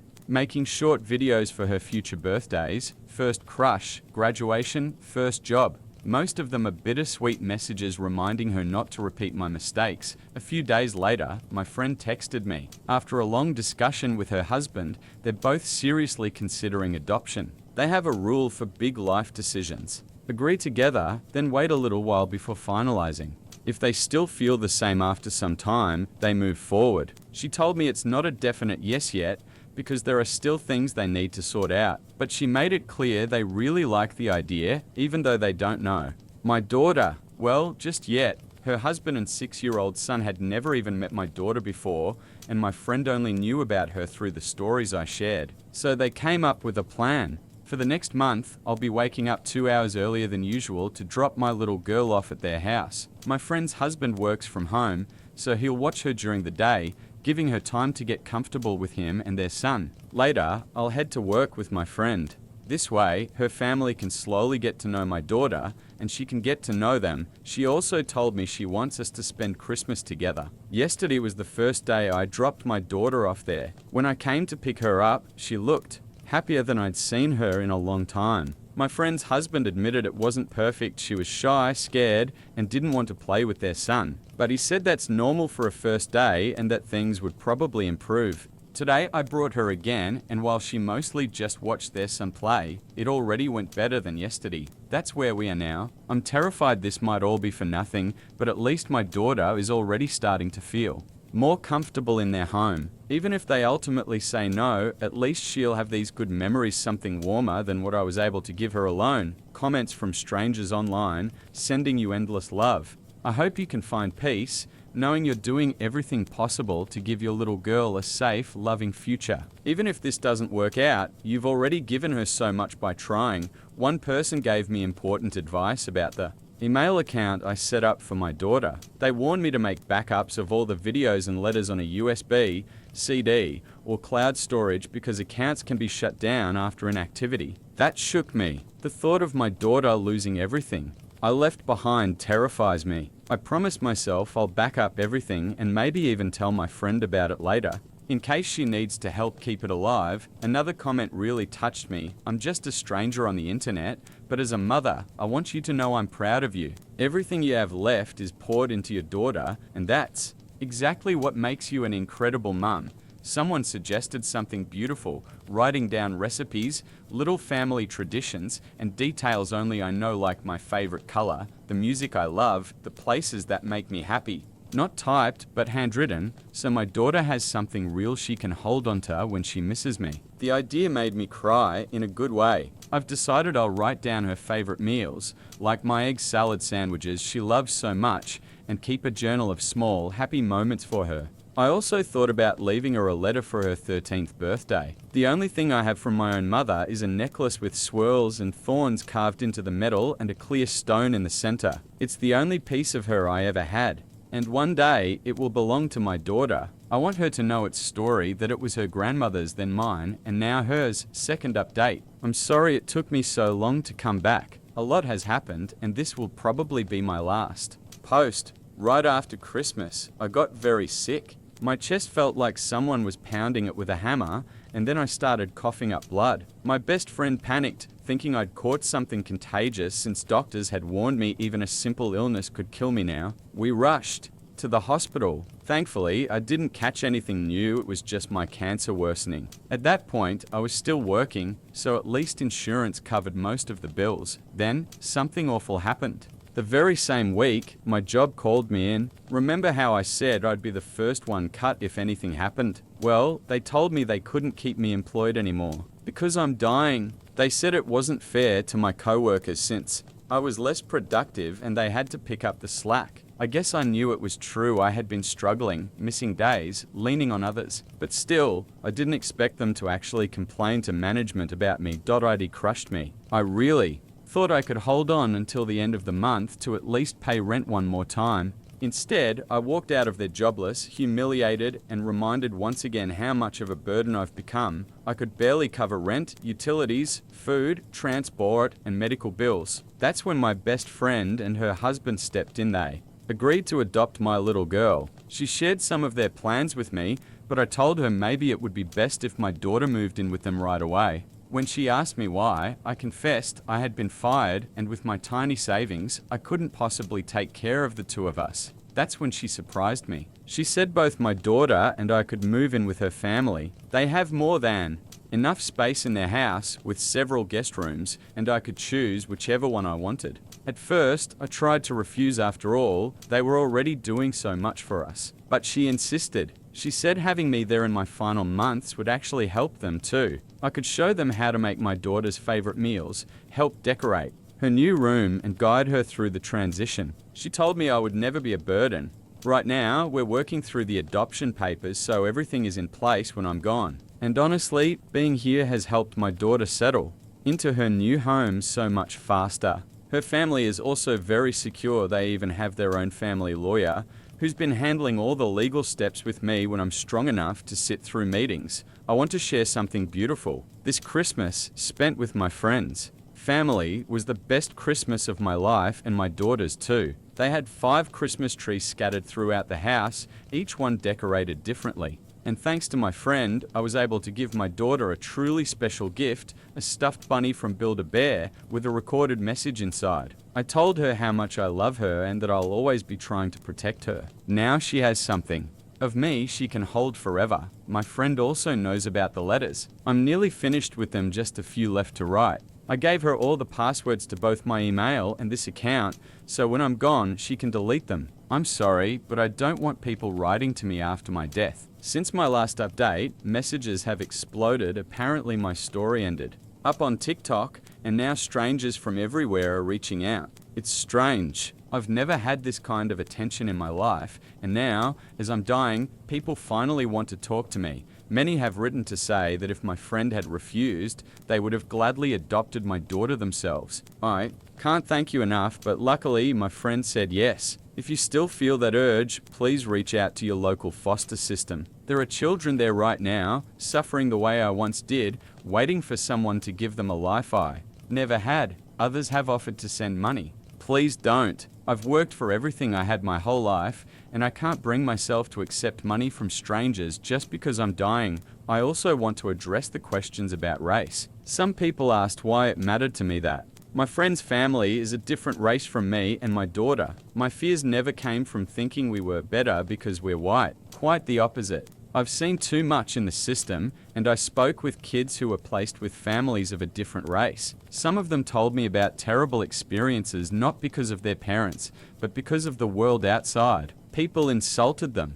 One child told me an old woman screamed at him in a restaurant, and when his parents tried to defend him, it turned into a fight. So yes, I was afraid my daughter might face the same hatred. But I can't let my fear of cruel strangers stop her from having a loving home. So this will likely be my final post. I don't want to waste the little time I have left. I've even thought about painting again. I used to draw in high school, but gave it up. There's a line I remember from a classic novel we read in literature class about a world where books were banned. I can't recall it exactly, but the main character said something like, "You haven't lived in vain if you leave something behind." That thought has stayed with me all these years. Maybe I'll leave behind a painting, something my friend can hang, or even just store away in an attic. If I leave even one small piece of myself behind, then maybe my life wasn't meaningless after all. For now, my only focus is helping my daughter feel at home in her new family. Thank you everyone for your kindness. And goodbye.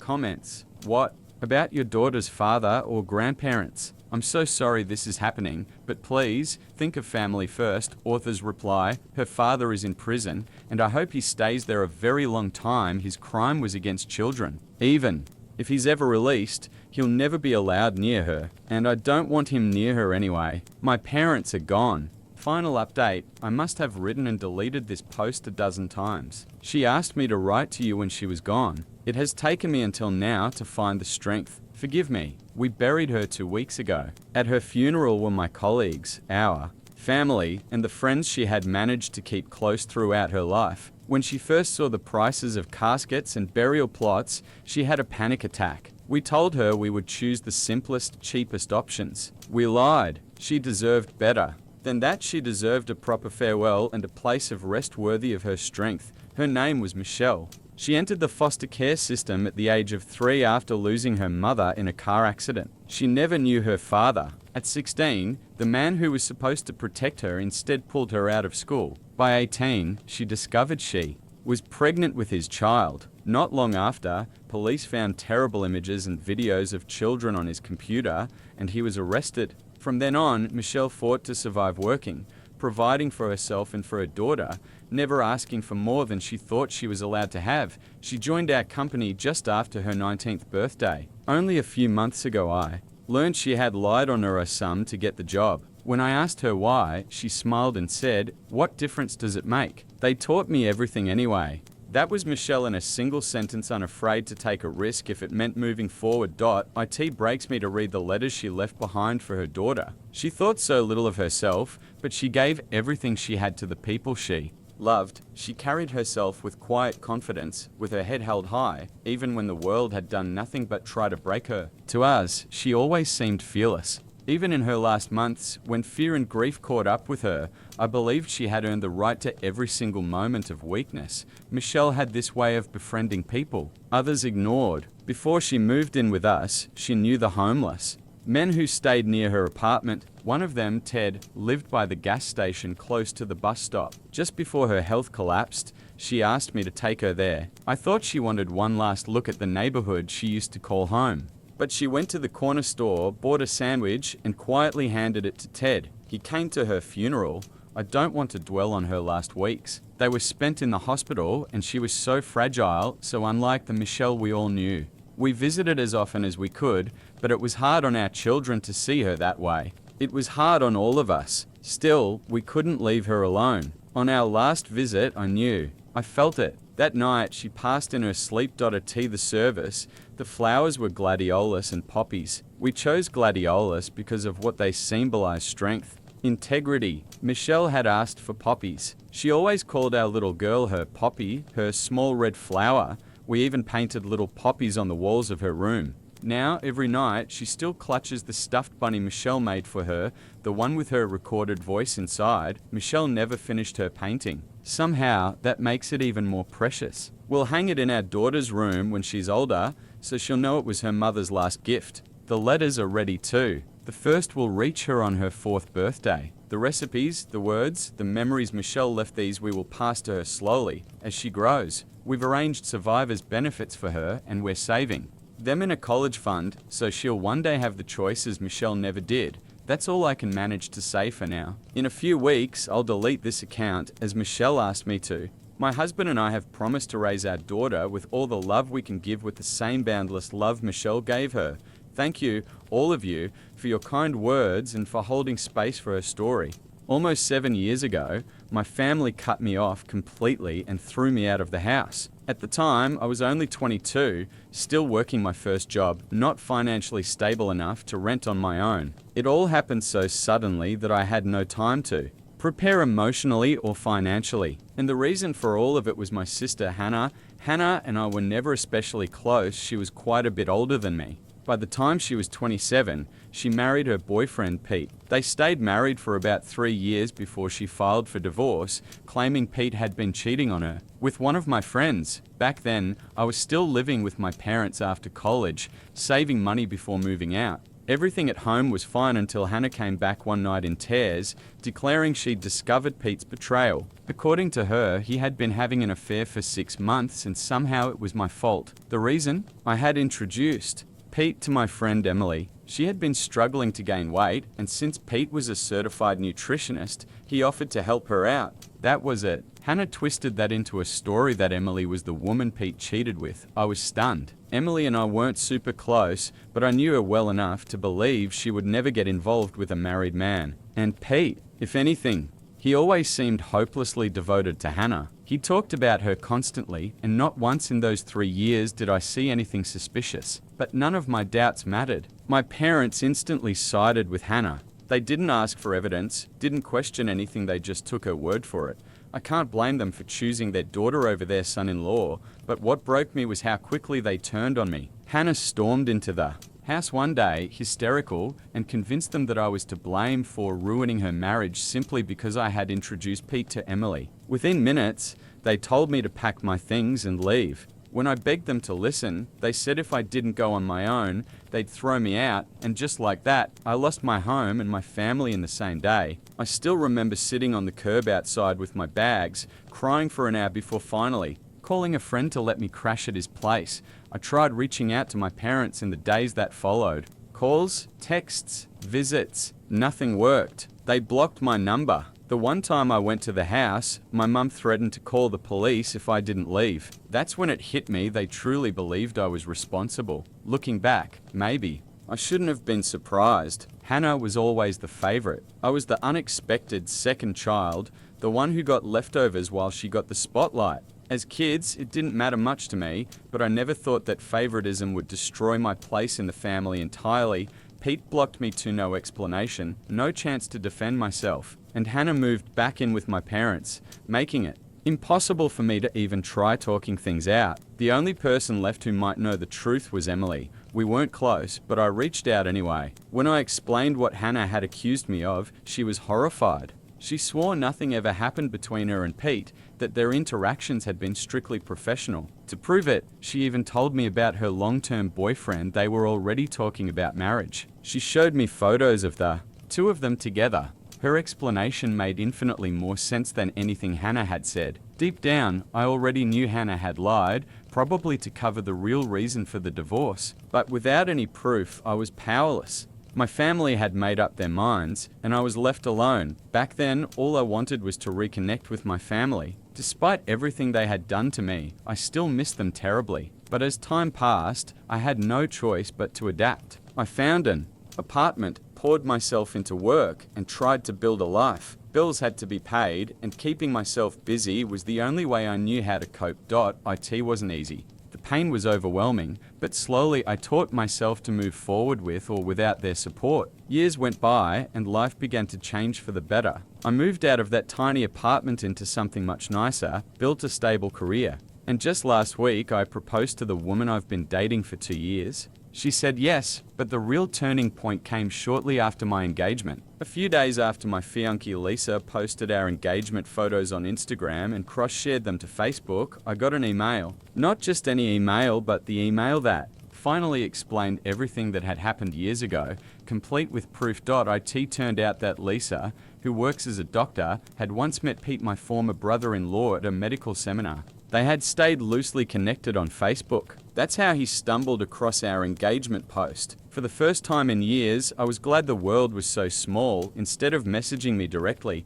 Pete chose to send an anonymous email. Later, he explained it was because he didn't want to seem awkward. After all, years had passed since the divorce, and he had no desire to look like someone still clinging to the past. He also admitted that since he'd blocked me back then, it felt strange to just pop back up in my life, but what mattered was the content. The email laid out the full truth behind the divorce, and it completely shattered the story Hannah had built. It was Hannah who had been unfaithful, not Pete. And worse, she had cheated with my friend Frank. At the time, Frank worked as a cashier at the local grocery store. Never in a million years would I have suspected anything between them. They'd been so careful to hide it. But Pete eventually found out. When confronted, Hannah tried to twist the situation, telling Pete that it was my fault. She claimed I had introduced her to Frank, even encouraging their connection by mentioning his interest in music since she was a decent singer herself. From there, she said, things just happened.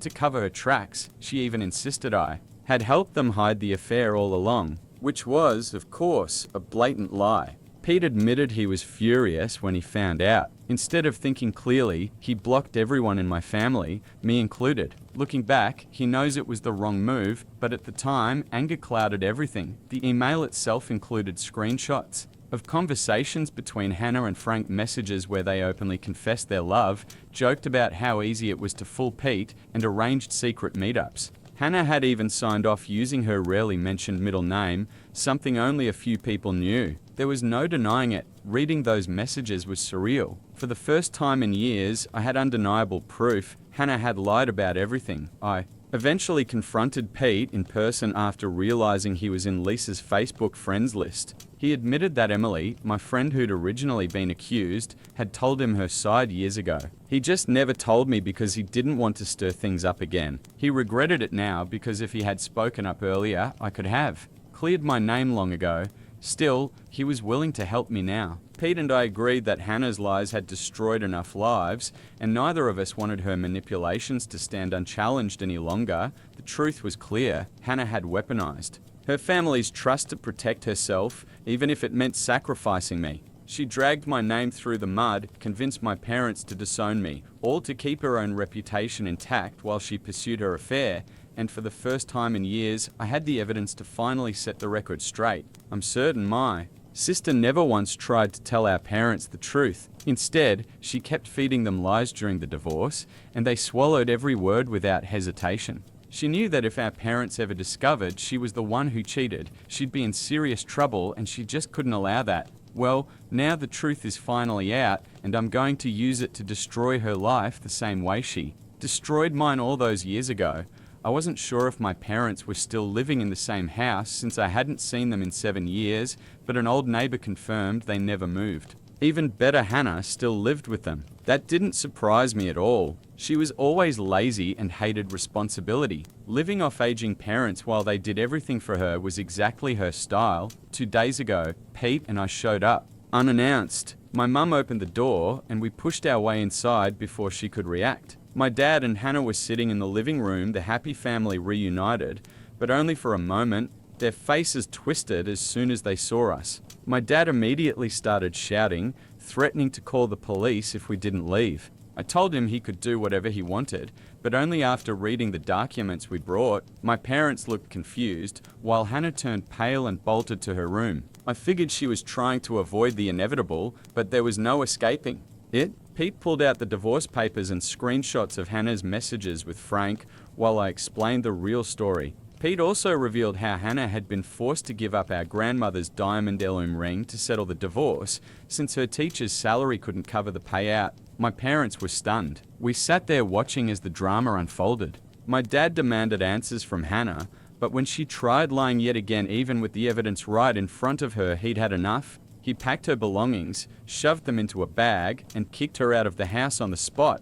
I didn't need to be told twice. Pete and I walked out together, leaving Hannah begging our parents to let her back in exactly the way I had once begged them years ago. It was the sweetest revenge. I felt nothing but satisfaction.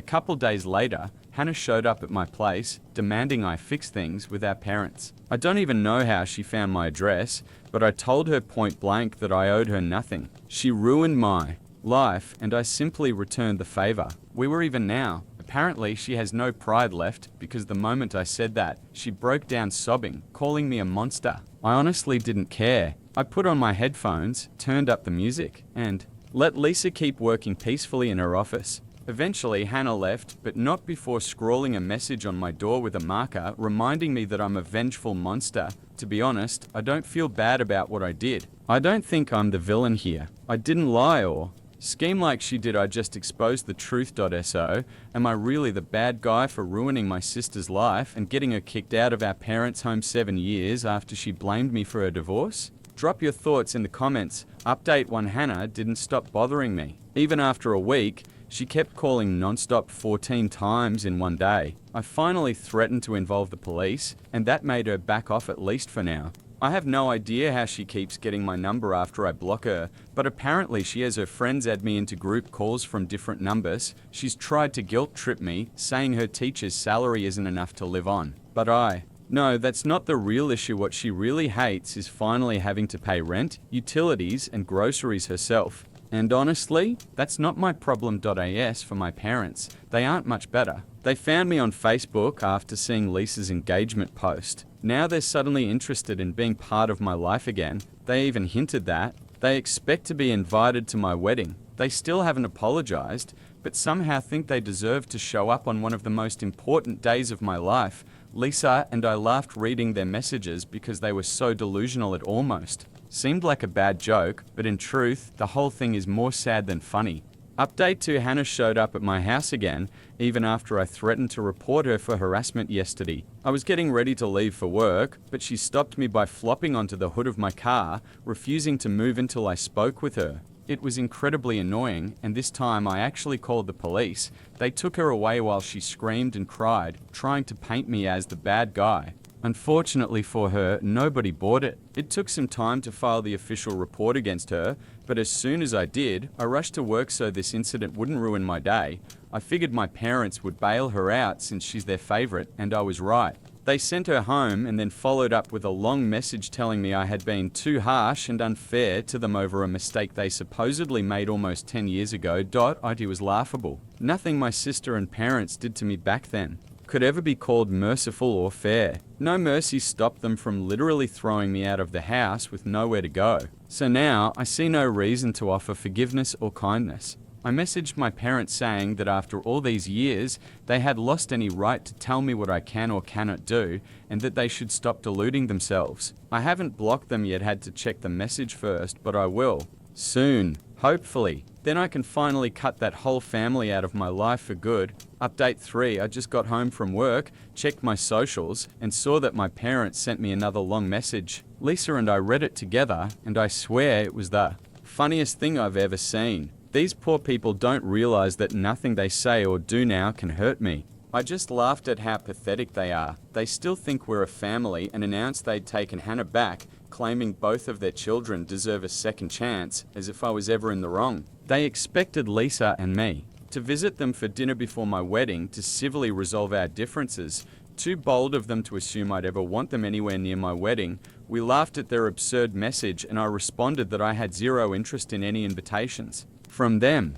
I'm perfectly happy living my life without them, just like I have for the last 7 years. They made it clear long ago that I'm better off without them. I'm grateful it took me so long to realize that. I no longer need them or their so-called forgiveness. They can continue playing happy family with Hannah all they want. I don't care. After sending that last message, I blocked them permanently. That's it. I'm done.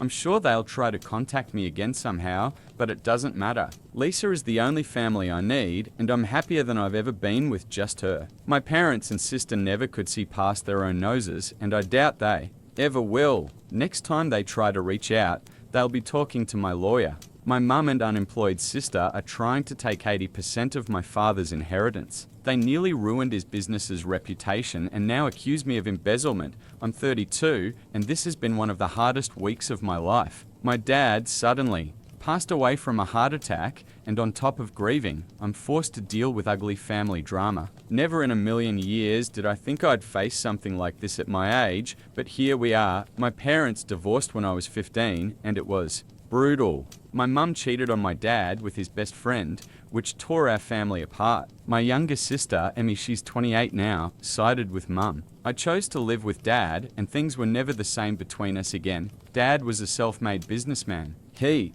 started with a tiny electronics repair shop in our garage when I was a kid. I still remember spending weekends helping him sort parts and study circuit diagrams. Over the years, he grew that little shop into a chain of stores across the state. His story always inspired me. He worked relentlessly and achieved everything through grit and perseverance. After the divorce, he buried himself even more in work. I think it was his way of coping with the betrayal. Many nights I'd wake up and find him hunched over spreadsheets at AM, planning new strategies. Despite the long hours, he always made time for me. We had breakfast together every morning, and he never missed a single school event. Eventually, he remarried a wonderful woman named Susan. She never tried to replace my mum, but she was kind, supportive, and a true partner for my dad. They traveled, volunteered, and seemed genuinely happy together. It made me feel good to see him smiling again.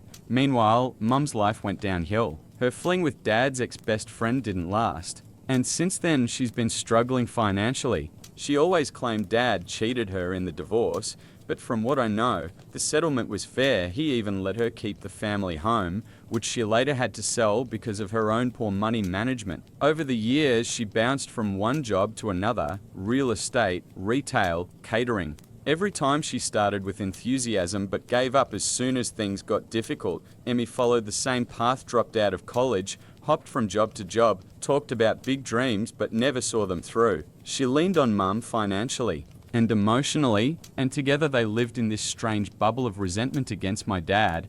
Yesterday we held dad's funeral. It was heartbreaking, but also overwhelming to see how many people came to pay their respects. The church was packed with colleagues, employees, and people from the community who admired him. I gave the eulogy, sharing stories about his kindness, work ethic, and the lessons he taught me about honesty, resilience, and helping others. Speaking through the tears was hard, but I wanted to honor him properly. What stunned me was that mum and Emmy showed up. They hadn't spoken to dad in years. They sat in the very back, whispering to each other. At first, I was glad they came, but later, I overheard them talking, and what I heard made me sick. Mum said, "Now's our chance to finally get what we deserve." Emmy nodded, saying they should fight for at least 80% of the inheritance. Their plan? Challenge the will, claim dad wasn't of sound mind, and argue that mum supported him for years while he built the business. I couldn't believe it. We were literally standing in the church at his funeral, and they were already plotting to grab his money. Dad always taught me to work for what you earn, and here they were, scheming to steal what wasn't theirs.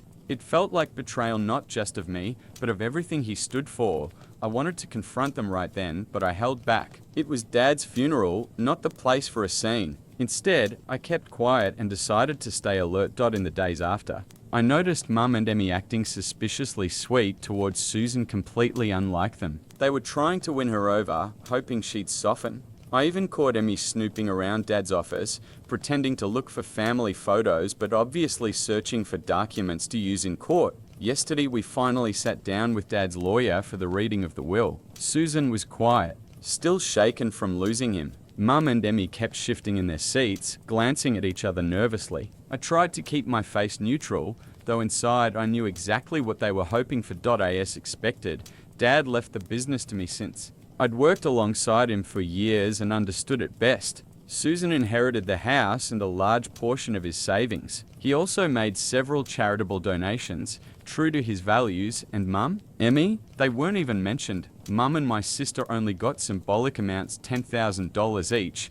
The moment the lawyer finished reading the will, my mother exploded. She started yelling about how unfair it was, how she had supported my father for years while he built his company, and how she deserved a bigger share. Conveniently, she left out the part where her affair destroyed their marriage. Emmy jumped in right after, claiming it wasn't right that I inherited so much since I had already benefited by living with Dad after the divorce. She accused him of favoritism, saying he punished her just because she sided with Mum back then. It was obvious they had rehearsed this whole performance. That's when I snapped. I told them I had overheard their little scheme at the funeral. I called them out for plotting to contest the will and trying to take advantage of the situation. I said they should be ashamed of themselves thinking only about money while the rest of us were grieving. Mum tried to backpedal, saying I didn't understand how hard things were for her after the divorce. She painted herself as a victim, glossing over the fact that she squandered everything she got in the settlement. Emmy accused me of always taking Dad's side and never caring about them,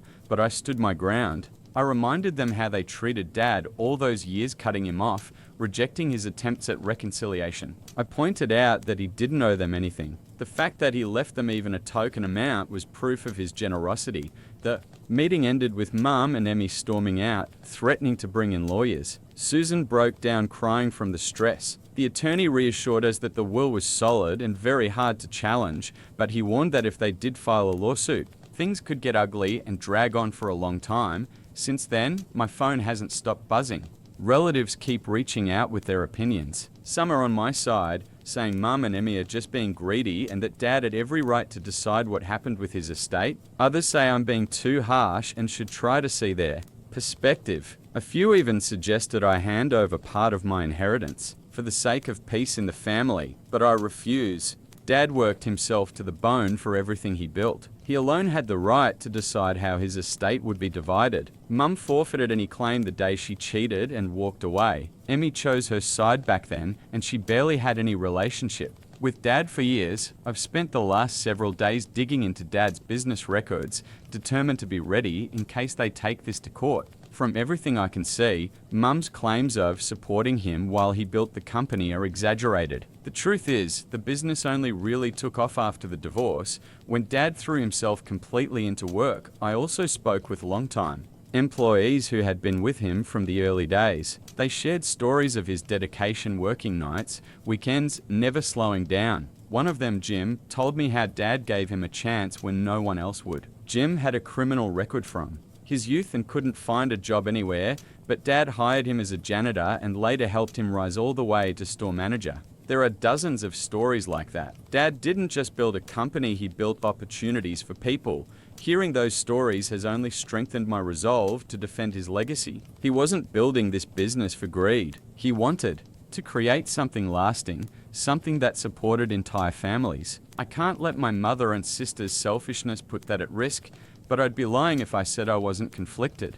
A part of me wonders if I'm being too rigid. Should I try to compromise just to keep the peace? I don't want to go against Dad's final wishes, but the idea of a drawn-out legal battle makes me sick. It would drain money, energy, and cause even more family drama. Right now, I'm focusing on supporting Susan and keeping the company steady. Losing Dad was already devastating, and on top of that, fighting off my mum and sister's greed is exhausting. I barely sleep, constantly replaying that confrontation in my head. Part of me feels guilty for creating a scene so soon after his death, but another part of me is furious they would stoop so low. I worry most about Susan. Since the will was read, she's been almost silent, crushed by the stress. She adored my father, and watching his memory drag through mud is breaking her. The company has also been shaken. Dad was its heart and soul, and stepping into his shoes feels overwhelming. The last thing I need is a lawsuit distracting me from keeping everything afloat. I've even considered offering Mum and Emmy more money than what Dad left them, just to make them go away. But I know the risk that giving in might only encourage them to demand more. And most importantly, it would betray Dad's wishes.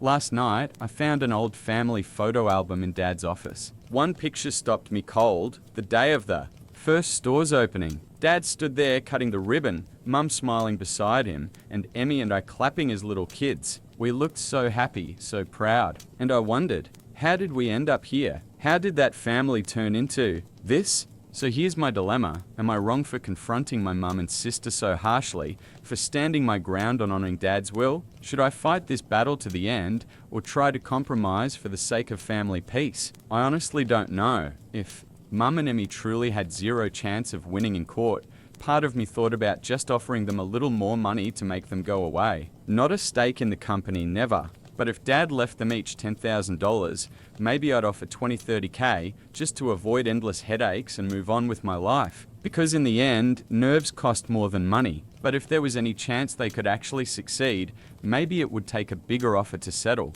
Still, I understood what many people and honestly what I myself wanted deep down felt, that Mum and Emmy deserved nothing. If the case went to trial and they lost, they'd not only walk away empty-handed, but also have to cover court costs. That would have been its own kind of justice karma, really. Still, my own instincts told me to at least consider offering something small just to avoid a dragged-out war. Update when it's been about a month since my last post. Unfortunately, I don't have good news. Things with Mum and Emmy spiraled way beyond anything I could have imagined. At this point, it feels like I'm living inside some ridiculous soap opera. Except it's my actual life, and there's no dramatic background music to warn me before everything collapses. First, I want to thank everyone who commented on my first post. Your advice and support were a lifeline. To those who told me to stand firm, thank you. Your words helped me stay grounded. And to those who suggested compromise, I truly appreciate that perspective too. I even tried, but more on that later. So, where do I start? I guess with the lawsuit? Yep, Mum and Emmy officially hired an attorney to contest Dad's will. About a week after the reading, I was served court papers. Their lawyer has a reputation for being ruthless in inheritance battles. The lawsuit claims that Dad was not of sound mind when he wrote his will, and that Mum supposedly contributed significantly to building the business during the marriage, so much so that she's entitled to most of it. They're demanding 80% of the estate. Exactly what I overheard them plotting at the funeral. It's absurd. But absurd or not, it's already causing real damage. Legal fees are piling up fast. I had to hire my own lawyer. Thankfully, Tom, Dad's longtime friend and legal advisor, agreed to represent us. He knows the history of both our family and the company, which is a huge help. Even with his discounted rates though, this isn't cheap. Tom is confident the will is airtight, and that Mum and Emmy don't have a case. But he also warned me these disputes can drag on for months, sometimes years, and the lawsuit isn't even the worst part. Mum and Emmy launched a smear campaign against me and Susan. They're spreading disgusting rumors telling people Susan manipulated Dad into rewriting the will, that I've been embezzling money from the company for years, and that we plan to sell the business and fire everyone. Total lies. But rumors travel fast. I've spent countless hours on the phone reassuring employees that their jobs are safe. Even some of our long-time customers started asking if they should take their business elsewhere. Last week, I overheard 2 new hires whispering in the break room, wondering if they should start job hunting in case mass layoffs happen. I had to call an emergency staff meeting to squash the gossip. It kills me that it's come to this, that I have to defend both myself and my father's memory to people who worked beside him for decades. The accusation of theft especially infuriates me. Dad was meticulous about the company's finances, and he drilled that same discipline into me. The thought that I would steal from the very business he poured his life into makes my blood boil. I spent the past week going through financial records with our accountant, preparing evidence in case the claim makes it into court. Susan is struggling more than anyone. She isn't used to this level of scheming and backstabbing. At one point, she even said maybe we should give Mum and Emmy what they want just to make it stop. I had to remind her again and again that giving in is exactly what they want. The other night, I found her crying in Dad's office, clutching one of his old sweaters, the one he always wore when he worked late. Through her tears, she looked at me and asked, would he really want all this fighting? My heart broke. I tried reaching out directly to Mum and Emmy, phone calls, texts hoping to reason with them. They ignored everything. Now all communication goes through their lawyer. It feels like they've forgotten we're even family. I did run into Emmy at the store last week. I thought maybe without Mum around I could get through to her. But the second she saw me, her face went cold. She accused me of turning the family against her and stealing Dad's money. I tried to remind her how they treated him after the divorce, but she just smirked and said, "You were always Dad's golden boy." Then she walked away. It was like talking to a stranger, not the sister I grew up with. Meanwhile, the rest of the family is splitting apart. Some of my aunts and uncles are furious at Mum and Emmy and fully on my side. Others think I'm being too harsh and should just give them more money for the sake of peace. My cousin Jack even yelled at me during a family dinner, saying my stubbornness is what's tearing us apart. I left early just to avoid making a scene. That dinner was supposed to be a chance for us all to come together, remember Dad, and support each other. Instead, it turned into a battlefield. My Aunt Sarah, Mum's sister, even threw little digs about how some people forget where they come from once they get a little money. This is my life now. A nightmare I can't wake up from. Update. #2 That dinner with the family ended in total chaos. My uncle Pietar, Dad's brother, fired back at my cousin Jack, saying some people never learn to value hard work. Jack started shouting, and from there everything just unraveled. Meanwhile, I've been throwing myself into the business, trying to keep it afloat no matter what. Dad built this company from the ground up, and I'll be damned if I let it fall. Apart on my watch. Thankfully, most of the employees have been amazing. Many of them have known me since I was a kid, and they keep sharing stories about Dad that helped me push through. One moment that hit me especially hard, Jim the guy dad once gave a second chance to I mentioned him before came into my office the other day carrying a stack of old photographs. They were from years of company events, picnics, Christmas parties, store openings, and in every single picture there was Dad, sleeves rolled up, working right alongside everyone else. Jim looked at me and said, "This is who your father was. This is what you're fighting for." I can't even put into words how much that meant, but the toll is real. I barely sleep. I've lost weight. Friends keep telling me I look awful. My schedule is nothing but lawyers, paperwork, and damage. Control. Sometimes I catch my reflection in the mirror and hardly recognize the exhausted, hollow-eyed man staring back. For a split second, I wonder if it's worth it. The worst part is the doubt. I keep asking myself, am I making the right choice? Would it be easier to just pay them off so this nightmare ends? But then I remember the look on Dad's face when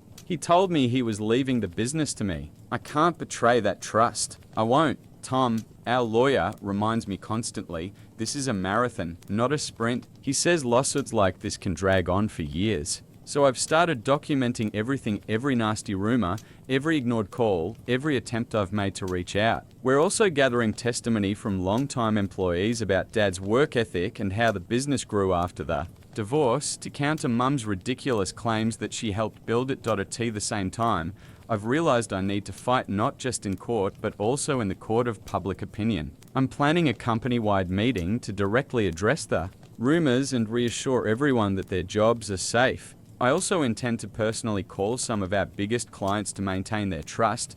Susan and I are even working on starting a scholarship fund in Dad's name for local kids who want to study business or electronics. We figured it's not only a way to honor his memory, but also to show the community that, like him, we believe in giving back. The response so far has been incredible. Even my old high school principal suggested we award the first scholarship at this year's graduation ceremony. It's a small light in a very dark time. As for Mum and Emmy, I've stopped trying to reason with them. If they want to communicate, it'll be through lawyers. It hurts to imagine what Dad would think, seeing his family torn apart like this. I wish I could tell you they came to their senses, that we patched things up and became one big happy family again. But that's not reality. The truth is messy, painful, and full of disappointment for those who told me in my first post to seek compromise. I want you to know I really did try. I offered them a trust fund larger than the $10,000 Dad had originally left, but nowhere near the insane 80% they demanded. They flat out rejected it. Their counteroffer, if you can even call it, that was that they dropped the lawsuit.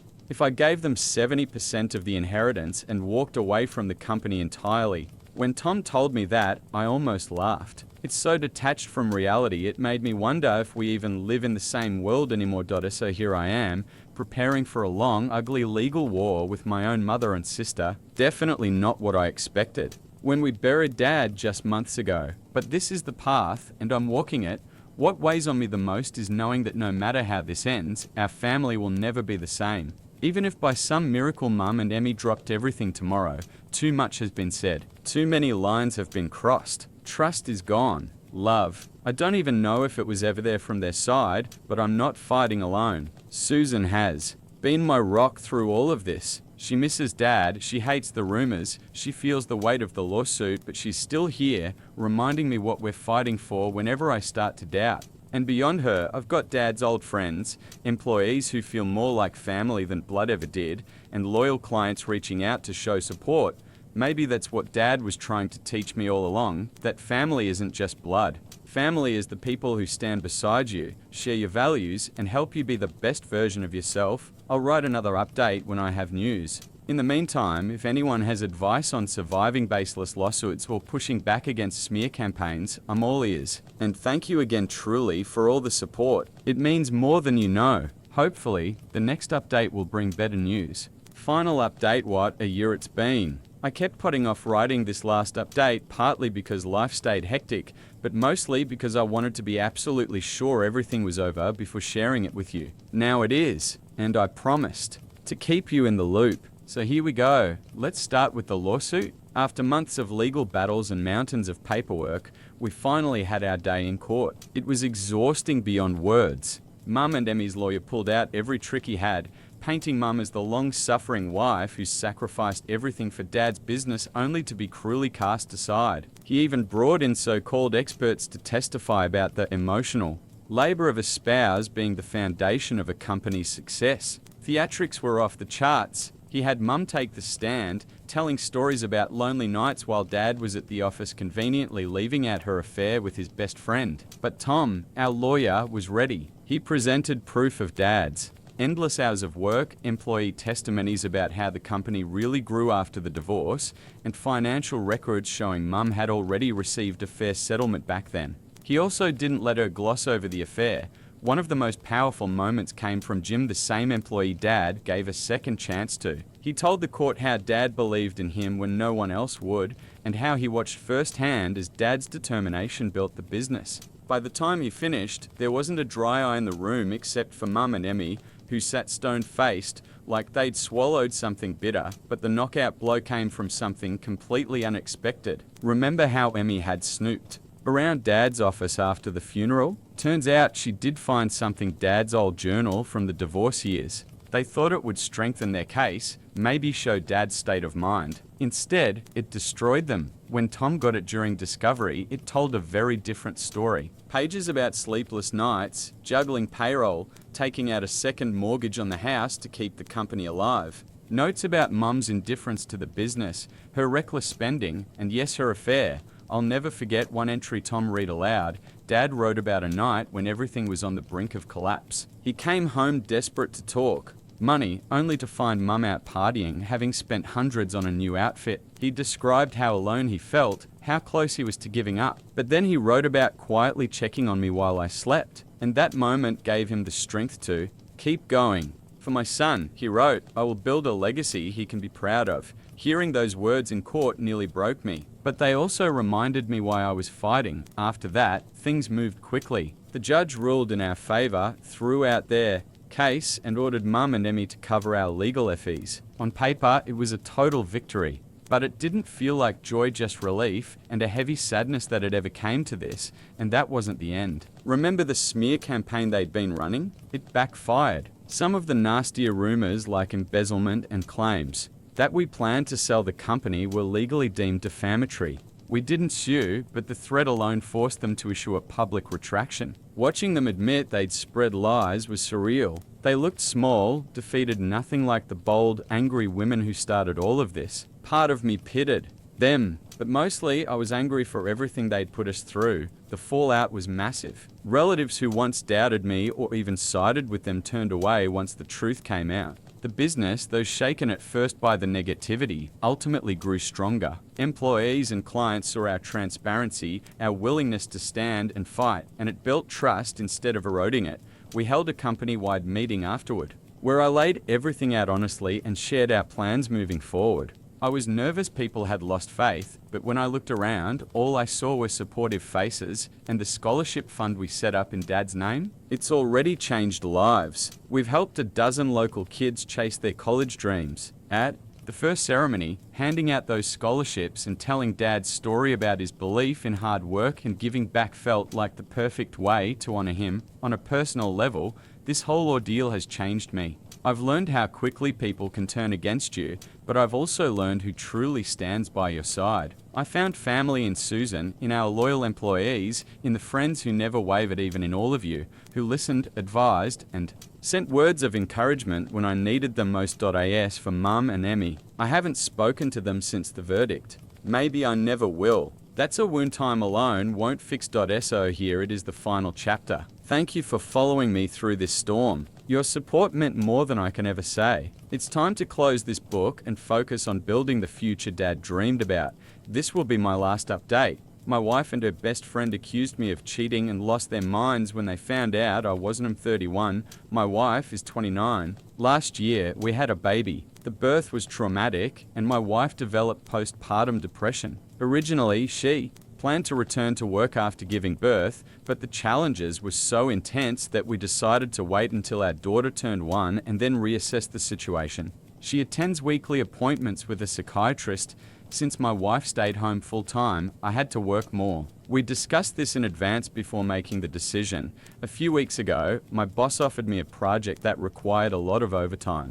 It was a fantastic opportunity to earn extra money and advance my career. I talked it over with my wife, and she agreed that I should take it. For 4 weeks while I worked on the project, my mother-in-law and my wife's best friend, Jessie, helped with some of the responsibilities I usually handled. Jessie is a stay-at-home mum with a 4-year-old and a 2-year-old. She started coming over during the day to watch the kids alongside my wife. 3 weeks into the project, it became clear we'd need a few more weeks to finish. That evening, I came home and spoke to my wife about it. She said it was fine. Over the next few days, however, she became very cold. I didn't think much of it, as her mood swings over the past few months weren't unusual, and I tried not to take it personally. During the last week of the project, I came home one evening and saw Jessie still at our house. I greeted her and my wife then went to check on our daughter. Before I reached her room, I overheard Jessie say something like, "He doesn't even stop to say hi to you, that's definitely a sign." I turned around and asked what she meant. My wife immediately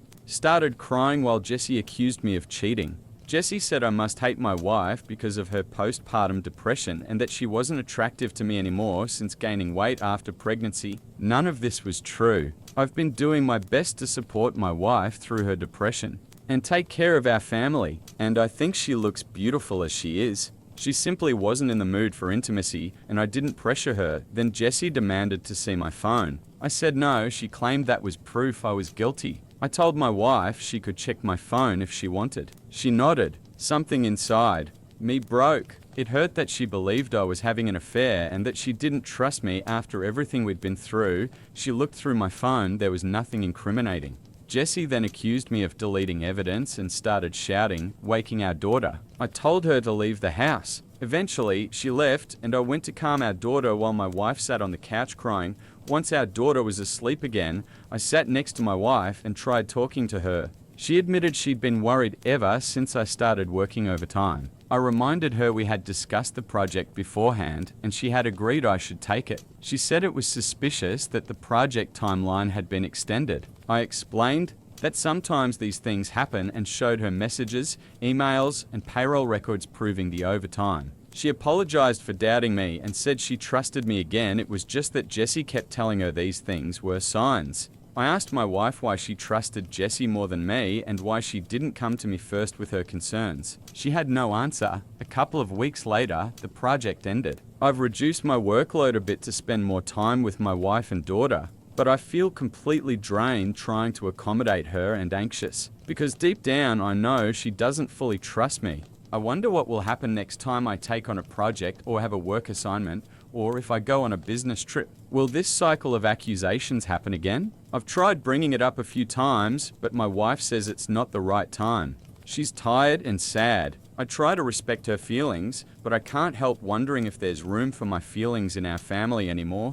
I don't know what to do in this situation. Does anyone have advice on how to move forward? Update: 4 days later that evening, I approached my wife and told her I wanted to find a therapist. I didn't connect it to her accusations or anything specific, I just said I was struggling. She shrugged. She said, "Do whatever you want." The next day, I returned from work to find our bedroom and my home office completely ransacked. Papers and personal items were scattered everywhere. My wife was nowhere to be found, and our daughter was crying in her room. She had left her alone and turned off her phone. I immediately tried calling her parents and a few friends, but no one had seen her. Growing more anxious, I called my mum to see if she could watch our daughter while I searched. Before my mum could arrive, my wife came back, driving the car. Jessie, her friend, stayed in the car and hadn't entered the house since I had kicked. her out because she was insulted by my behavior. My wife walked in, visibly upset and in tears. I asked what had happened, initially fearing that someone had broken in.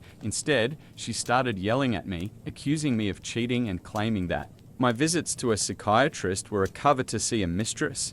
I tried to calm her and insisted that none of it was true, but she attacked me and broke my nose. After realizing what she had done, she slumped onto the couch in a dazed state, staring blankly at the wall. I quickly went to my daughter's room and locked the door. I called my mum, who was already on her way, to explain the situation, and also reached out to my mother-in-law to ask her to come and look after my wife. I packed a bag for our daughter, and my mum and I left with her. My wife didn't even look up. We dropped our daughter off at my father's house and then went to the emergency room to treat my nose. In the process, I stained my mum's new Subaru with blood. For now, my daughter and I are staying with my parents, while my wife is with her parents. I am considering filing for a restraining order against Jessie. My wife and I are separating. I still love her, but I cannot live with someone who causes me harm and could potentially endanger our child. I am holding off on divorce, hoping she will receive the necessary treatment so we might repair our relationship. My in-laws mentioned that they are considering inpatient care at a local facility.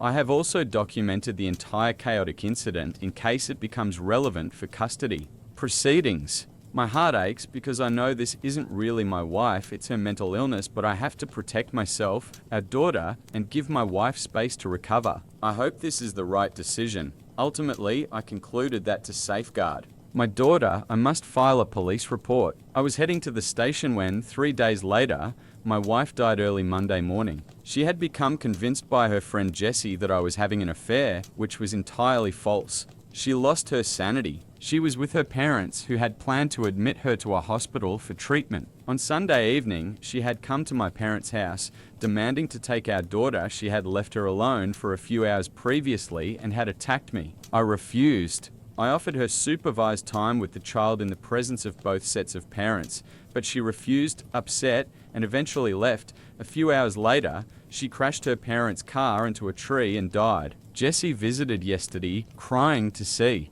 me and our daughter. She claimed she planned to speak at my wife's funeral and that she had arranged it with my in-laws but informed me out of courtesy. I told her she would not be allowed to speak. We argued and she left, saying that I wasn't the only person who loved my wife. I spoke with my in-laws, who insist that Jessie should be allowed to speak because she had known my wife since childhood, and they are close to her. I fear that giving in to their pressure could damage my relationship with them. At the same time, the thought of Jessie standing at my wife's funeral makes me physically sick. I don't think I could bear hearing her, knowing she had taken pleasure in my wife's mental decline and had left our daughter alone, yet I don't trust my own judgment right now. My mind is clouded, my parents are divided over what to do, and I don't have the energy to reach out to friends. So once again, I am asking, what should I do? They want us to follow a dress code at school? Nope, I'll wear whatever I want. A little background for context. I've never been a fan of dress codes just for the sake of having them. So when I got into a boarding school that didn't require uniforms, I was thrilled. Honestly, I don't even hate dress codes in principle. My problem is always with how people interpret them. For example, if the rules say socks should be black or blue, 99.9% of people will assume it means navy blue. I'm the kind of person who will show up in sky blue socks just to prove a point, not to make trouble, but simply to share a sly grin with the handful of people who think, well, it does just say blue. It's my way of reminding the bureaucrats who wrote the rules that they aren't as airtight as they think. As my husband likes to say, I've always been a bit of a pain in the neck. I enjoy showing that either or isn't the only option. I've always dressed boldly, loved unusual combinations of fabrics and colors, and if someone had encouraged me to learn sewing back then, I probably would have become a fashion designer. But boarding school is hardly a place full of vibrant creativity. Despite being spirited, I was never a troublemaker. My mum used to describe me as a polite, well-behaved kid who could bend rules into a pretzel without ever technically breaking them. She had to word her rules very carefully whenever she left me home alone. But she also had to be cautious not to give me new ideas in the process. If someone presented a rule as unbreakable, I just had to test it. And if they were pushy or smug, about it, I'd find the cleverest way possible to prove them wrong. My mum always believed critical thinking was the real key to success in life. She taught me that if you can analyze a problem and figure out a solution, you don't need to have all the answers memorized, you just need to know how to find them. Remember, this was a decade before Google and smartphones, so I don't fault modern parents for having a different mindset. Still, I'd raise my own kids with the same philosophy, if I had them. She raised me to believe success comes to people who don't just answer Apple when someone asks what that round red thing on the table is. Instead, you pick it up, study its weight and texture, notice the sheen on its wax, memorize its smell, because you never know when someone will ask you to describe the underside of an apple when there isn't one around. And when you grow up thinking that way, turning school dress codes inside out becomes kind of fun. So here's the actual story. At my boarding school, we had 2 dress codes. The first was called the class dress code, and it basically meant we were expected to look like young professionals. Pretty standard stuff. Skirts below fingertip length for girls, shirts and TIs for boys, and all the usual details. The second set was for downtime, called city dress. That was for when we hung out in the student lounge or went off campus. It was more relaxed, but still had enough restrictions to prevent the girls from wearing anything too revealing or the boys from dressing like slobs in ripped clothes. Now, I had these suede knee-high fringe boots. Actually, I had 2 pairs, one black and one brown. They were the warmest, most comfortable boots I'd ever owned, even before UGGS became a thing. My mum and I had fought over those boots for years, so it was a huge personal victory when she let me bring them to school. One day, a teacher pulled me aside and told me the faculty had been discussing my boots and decided they didn't fit the class dress code. But I read the rules, I argued. There's nothing in there about boots like these. I know, she admitted, but we've decided they don't fit the image we want.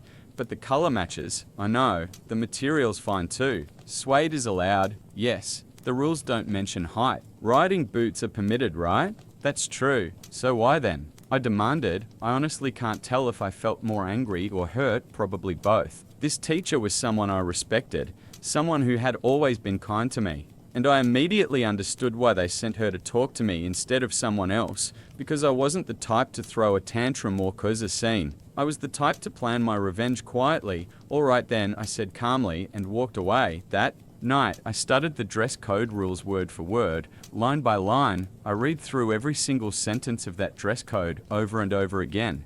I even said the rules out loud, picked up every item of clothing listed, and examined it like I was some alien who had only this manual and a piece of fabric to figure out why humans wear these things. I had to admit, it was a strict code, but they made 2 big mistakes. First, nowhere did it say where each piece of clothing had to be worn. Second, there was no mention that you even had to look presentable. The rules only specified colors and lengths: skirts below fingertip length, socks above the ankle, sleeves covering elbows, and so on. Shoes had to be in muted tones, black, brown, or other earthy shades like my fringe boots. But nowhere did it say you couldn't show up in, say, elf shoes. Of course, elf shoes wouldn't exactly scream professional, but still. Loophole. I went to bed that night mad as hell, my head buzzing with mischievous ideas. I debated with myself for a long time whether I should even go through with it. But eventually, I decided if I still felt the same way in the morning, I'd start phase 1. The next day, I woke up just as annoyed, and on my way to breakfast, I mentally made a list of the biggest clowns in my class. In the cafeteria, I found a couple of them and told them, you know, the handbook is very specific about how TIs must be knotted Windsor, single or double. And if it's a bow tie, it has to be tied in the classic way. But nowhere does it say TIs have to be worn on the neck. The rule just says they must be properly tied. I suggested they read it carefully that evening and decide for themselves what to do with that little loophole. The following day, TIs were everywhere. On wrists, wrapped around glasses, tied across foreheads, looped around ankles, knees, thighs, even wrapped around fists like someone was stopping a nosebleed. If you could tie a Windsor knot on some body part, one of the boys in our school had done it. I was ridiculously proud of myself. Phase 1 was a total success. The teachers were irritated, of course, though plenty of students found it hilarious until math class. One boy came in without a visible tie. He was the one who always wore a bow tie. The The teacher looked down at him sternly and said, "I know you all decided to play games with TIs today. I think we've been patient enough, but you do know the rules say you have to be wearing one." He grinned, looked her in the eye, and replied, "I am wearing one. You just can't see it." The room exploded with laughter. Maybe he really did tie it around his ankle under his pants, or around his elbow under the blazer, who knows. But to the rest of us, he instantly became the guy who wore his tie on his junk. By the end of the day, I was considered the legend who had found a loophole, and he was the legend who took it to, well, the most infamous possible place. The very next morning, the school email newsletter had an announcement. The rules had been updated. TIs must now be worn on the neck only. Fun times were officially over, but phase 2. Oh, that was the real challenge. I'd been eyeing the most ridiculous pair of boots I had ever seen at the mall. They were silver with holographic rainbow circles all over, had a 5 centimeters platform, a chunky 10 centimeters heel, and lace-up fronts that came just above the ankle. Utterly outrageous. I knew there was no way I could get away with wearing them to class, but for city dress? I wanted them so badly. After 9 years of uniforms, I was finally starting to enjoy fashion. I'd been saving money for months and would sneak into that store whenever I could, just to look at them. For a while, I tried to convince myself they were too expensive, but once they banned my favorite suede fringe boots, my desire for those wild rainbow boots only grew stronger. Eventually, I scraped together enough money. It felt like fate. That weekend, I practically skipped to the mall, grinning from ear to ear, only to find they were sold out in my size. I nearly burst into tears, but then, right next to them, I saw the same design in black patent leather. Until that moment, I dismissed the black pair as boring, especially compared to the silver ones. But here's the thing, our dress code had an entire paragraph about patent leather shoes. They were allowed, but only if worn with pants. Why? Because of that absurd old belief that shiny shoes could reflect a girl's underwear if she wore a skirt. My rainbow boots, absolutely banned. But they're black patent leather sisters with silver accents? Perfectly legal. Silver detailing was allowed since shoelace eyelets could be made of metal. And the 5 centimeters platform and 10 centimeters heel? Also, fine. There wasn't even a height restriction for heels in the dress code. I guess the school assumed no high school girl would willingly spend an entire day in stilettos, and unlike the shiny rainbow boots, their black patent leather version looked less like party footwear and more like ankle boots I would wear. Funny thing is, I never would have even glanced at those black boots if it weren't for my newly discovered obsession with the dress code. The outfit started with these bright orange polyester pants, covered in tiny grey-green amorphous specks, something that vaguely resembled a microscopic giraffe print. The green was barely visible. From a distance, it just looked like some random texture over the orange. The clash between the two colors was so aggressive that the pattern literally seemed to vibrate, making you dizzy and even a little nauseous if you stared too long. By sheer luck, I'd also managed to grab an orange terry sweater in exactly the same shade. The result? From the waist up, I looked like a rejected Sesame Street character, while from the waist down, I resembled a disco-era misfit. Did I mention the pants were slightly flared? So on Monday, I walked into class looking like someone who'd been thrown off the set of Saturday Night Fever.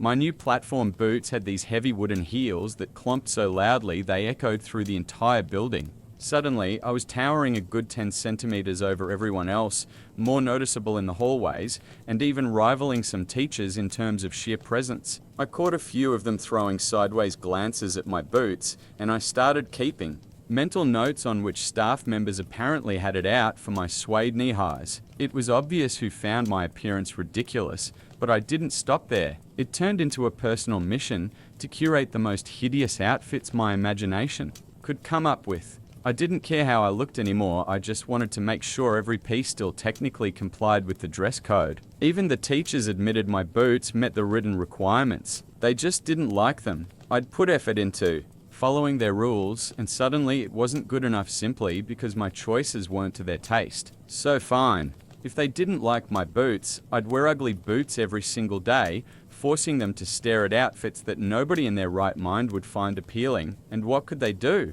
Tell me daily that my clothes were wrong while failing to explain how. By their own admission, nothing I wore actually broke the rules. And I wasn't about to start breaking them. That's not my style. Living in a dorm had its perks. Girls shared clothes freely, so as long as you were willing to lend your stuff too, you essentially had access to 30 wardrobes just in our block alone. My own clothes had been carefully coordinated, but once you started mixing them with other people's, the results became gloriously absurd. Like when my roommate's loud neon blouse, which she only ever wore with a black skirt, ended up paired with another girl's skirt in a clashing wild print. I wore it specifically because the colours screamed at each other. Still, not against the rules. Those scandalous slut boots. I only ever paired them with pants. I raided every thrift store, vintage shop, and second-hand place in town. And since our city had no shortage of hippies, the selection was fantastic. I put together 3-piece suits with TIs that made me look so boyish that at a parent-teacher meeting, one of the teachers actually asked my mum if I was. Apparently, dressing badly meant you were automatically gay. I'd braid my bangs into a thin plait, clip a heavy earring to the end so it dangled, and then swing it back and forth over my desk or book, but only during the lessons of the teachers. I suspected of discriminating against my boots. Basically, I did everything I could to annoy them with my appearance. At that infamous parent-teacher conference, they asked my mum to talk to me about my clothes. She blinked and asked if I was breaking any rules. They explained the boot situation. My mum laughed and told them there was nothing they could do. If there's one thing her daughter hated, it was being punished for a rule she didn't know existed, or worse, one that had never even been written down. If you want to make a new rule right now to stop her, go ahead, Mum said. Bye. Tomorrow, she won't be doing this anymore. I promise you won't see those boots again. But the way she'll see it, you've taken away something she liked for no good reason. That's punishment, whether you call it that or not. And when she feels punished unfairly, she punishes back. Simple as that. My advice? Drop it and spend the summer rewriting your handbook. Otherwise, you'll burn through paper trying to keep up with all the loopholes she's going to find. My daughter lives for finding loopholes. Honestly, I regret giving her so many puzzle books when she was little. Hearing this, the teachers admitted the only real reason they were ignoring my new boots was this: when the teachers saw how I reacted to the suede boots ban. Some of them honestly seemed afraid to imagine what I might show up in next if they tried to outlaw the second pair as well. But being the well-behaved student that I actually was, I never wore those suede boots again. And after that, no one ever gave me grief about my outfits again. Well, except for one time when my skirt ended up way too short. That one wasn't even intentional. The following year, I didn't return to that school, but for completely unrelated reasons. So I never found out if they rewrote any of their rules. To this day though, I've kept those black boots. They're still tucked away somewhere. And every time I stumble across them at the bottom of a box, I can't help but smile. I even held onto a t-shirt from that era. It is, without exaggeration, the single ugliest piece of clothing I own, but I just can't throw it out. Every time I see it in my closet, I start laughing, remembering the whole saga. Somewhere, I've even got photos of me in that ridiculous fuzzy orange getup. If I ever dig them out, I'll definitely share them. Back then, I was having the time of my life, breaking their so-called dress code. And it felt amazing. So here's the takeaway. Whatever problems you're facing, try flipping them inside out. Look at them from a different angle, twist them around, play with them. You never know where the cracks might be hiding. And of course, this is also just another wonderful story about how amazing my mum was. She always had my back, though if I'm honest, I suspect she was also quietly angry that the teachers hated our boots. Because if the school rules had been clearly written, she could have been wearing them herself all along. Instead, those awesome boots just sat gathering dust in my locker. I miss you, Mum. Edit. No, I didn't end up becoming a lawyer. Life just went in a different direction. These days, I work for myself, building a business in a field I'm genuinely passionate about. I enjoy almost every minute of it. I'm happy, and I'm grateful that I get to love what I do. One last note. This whole story took place in the mid-90s.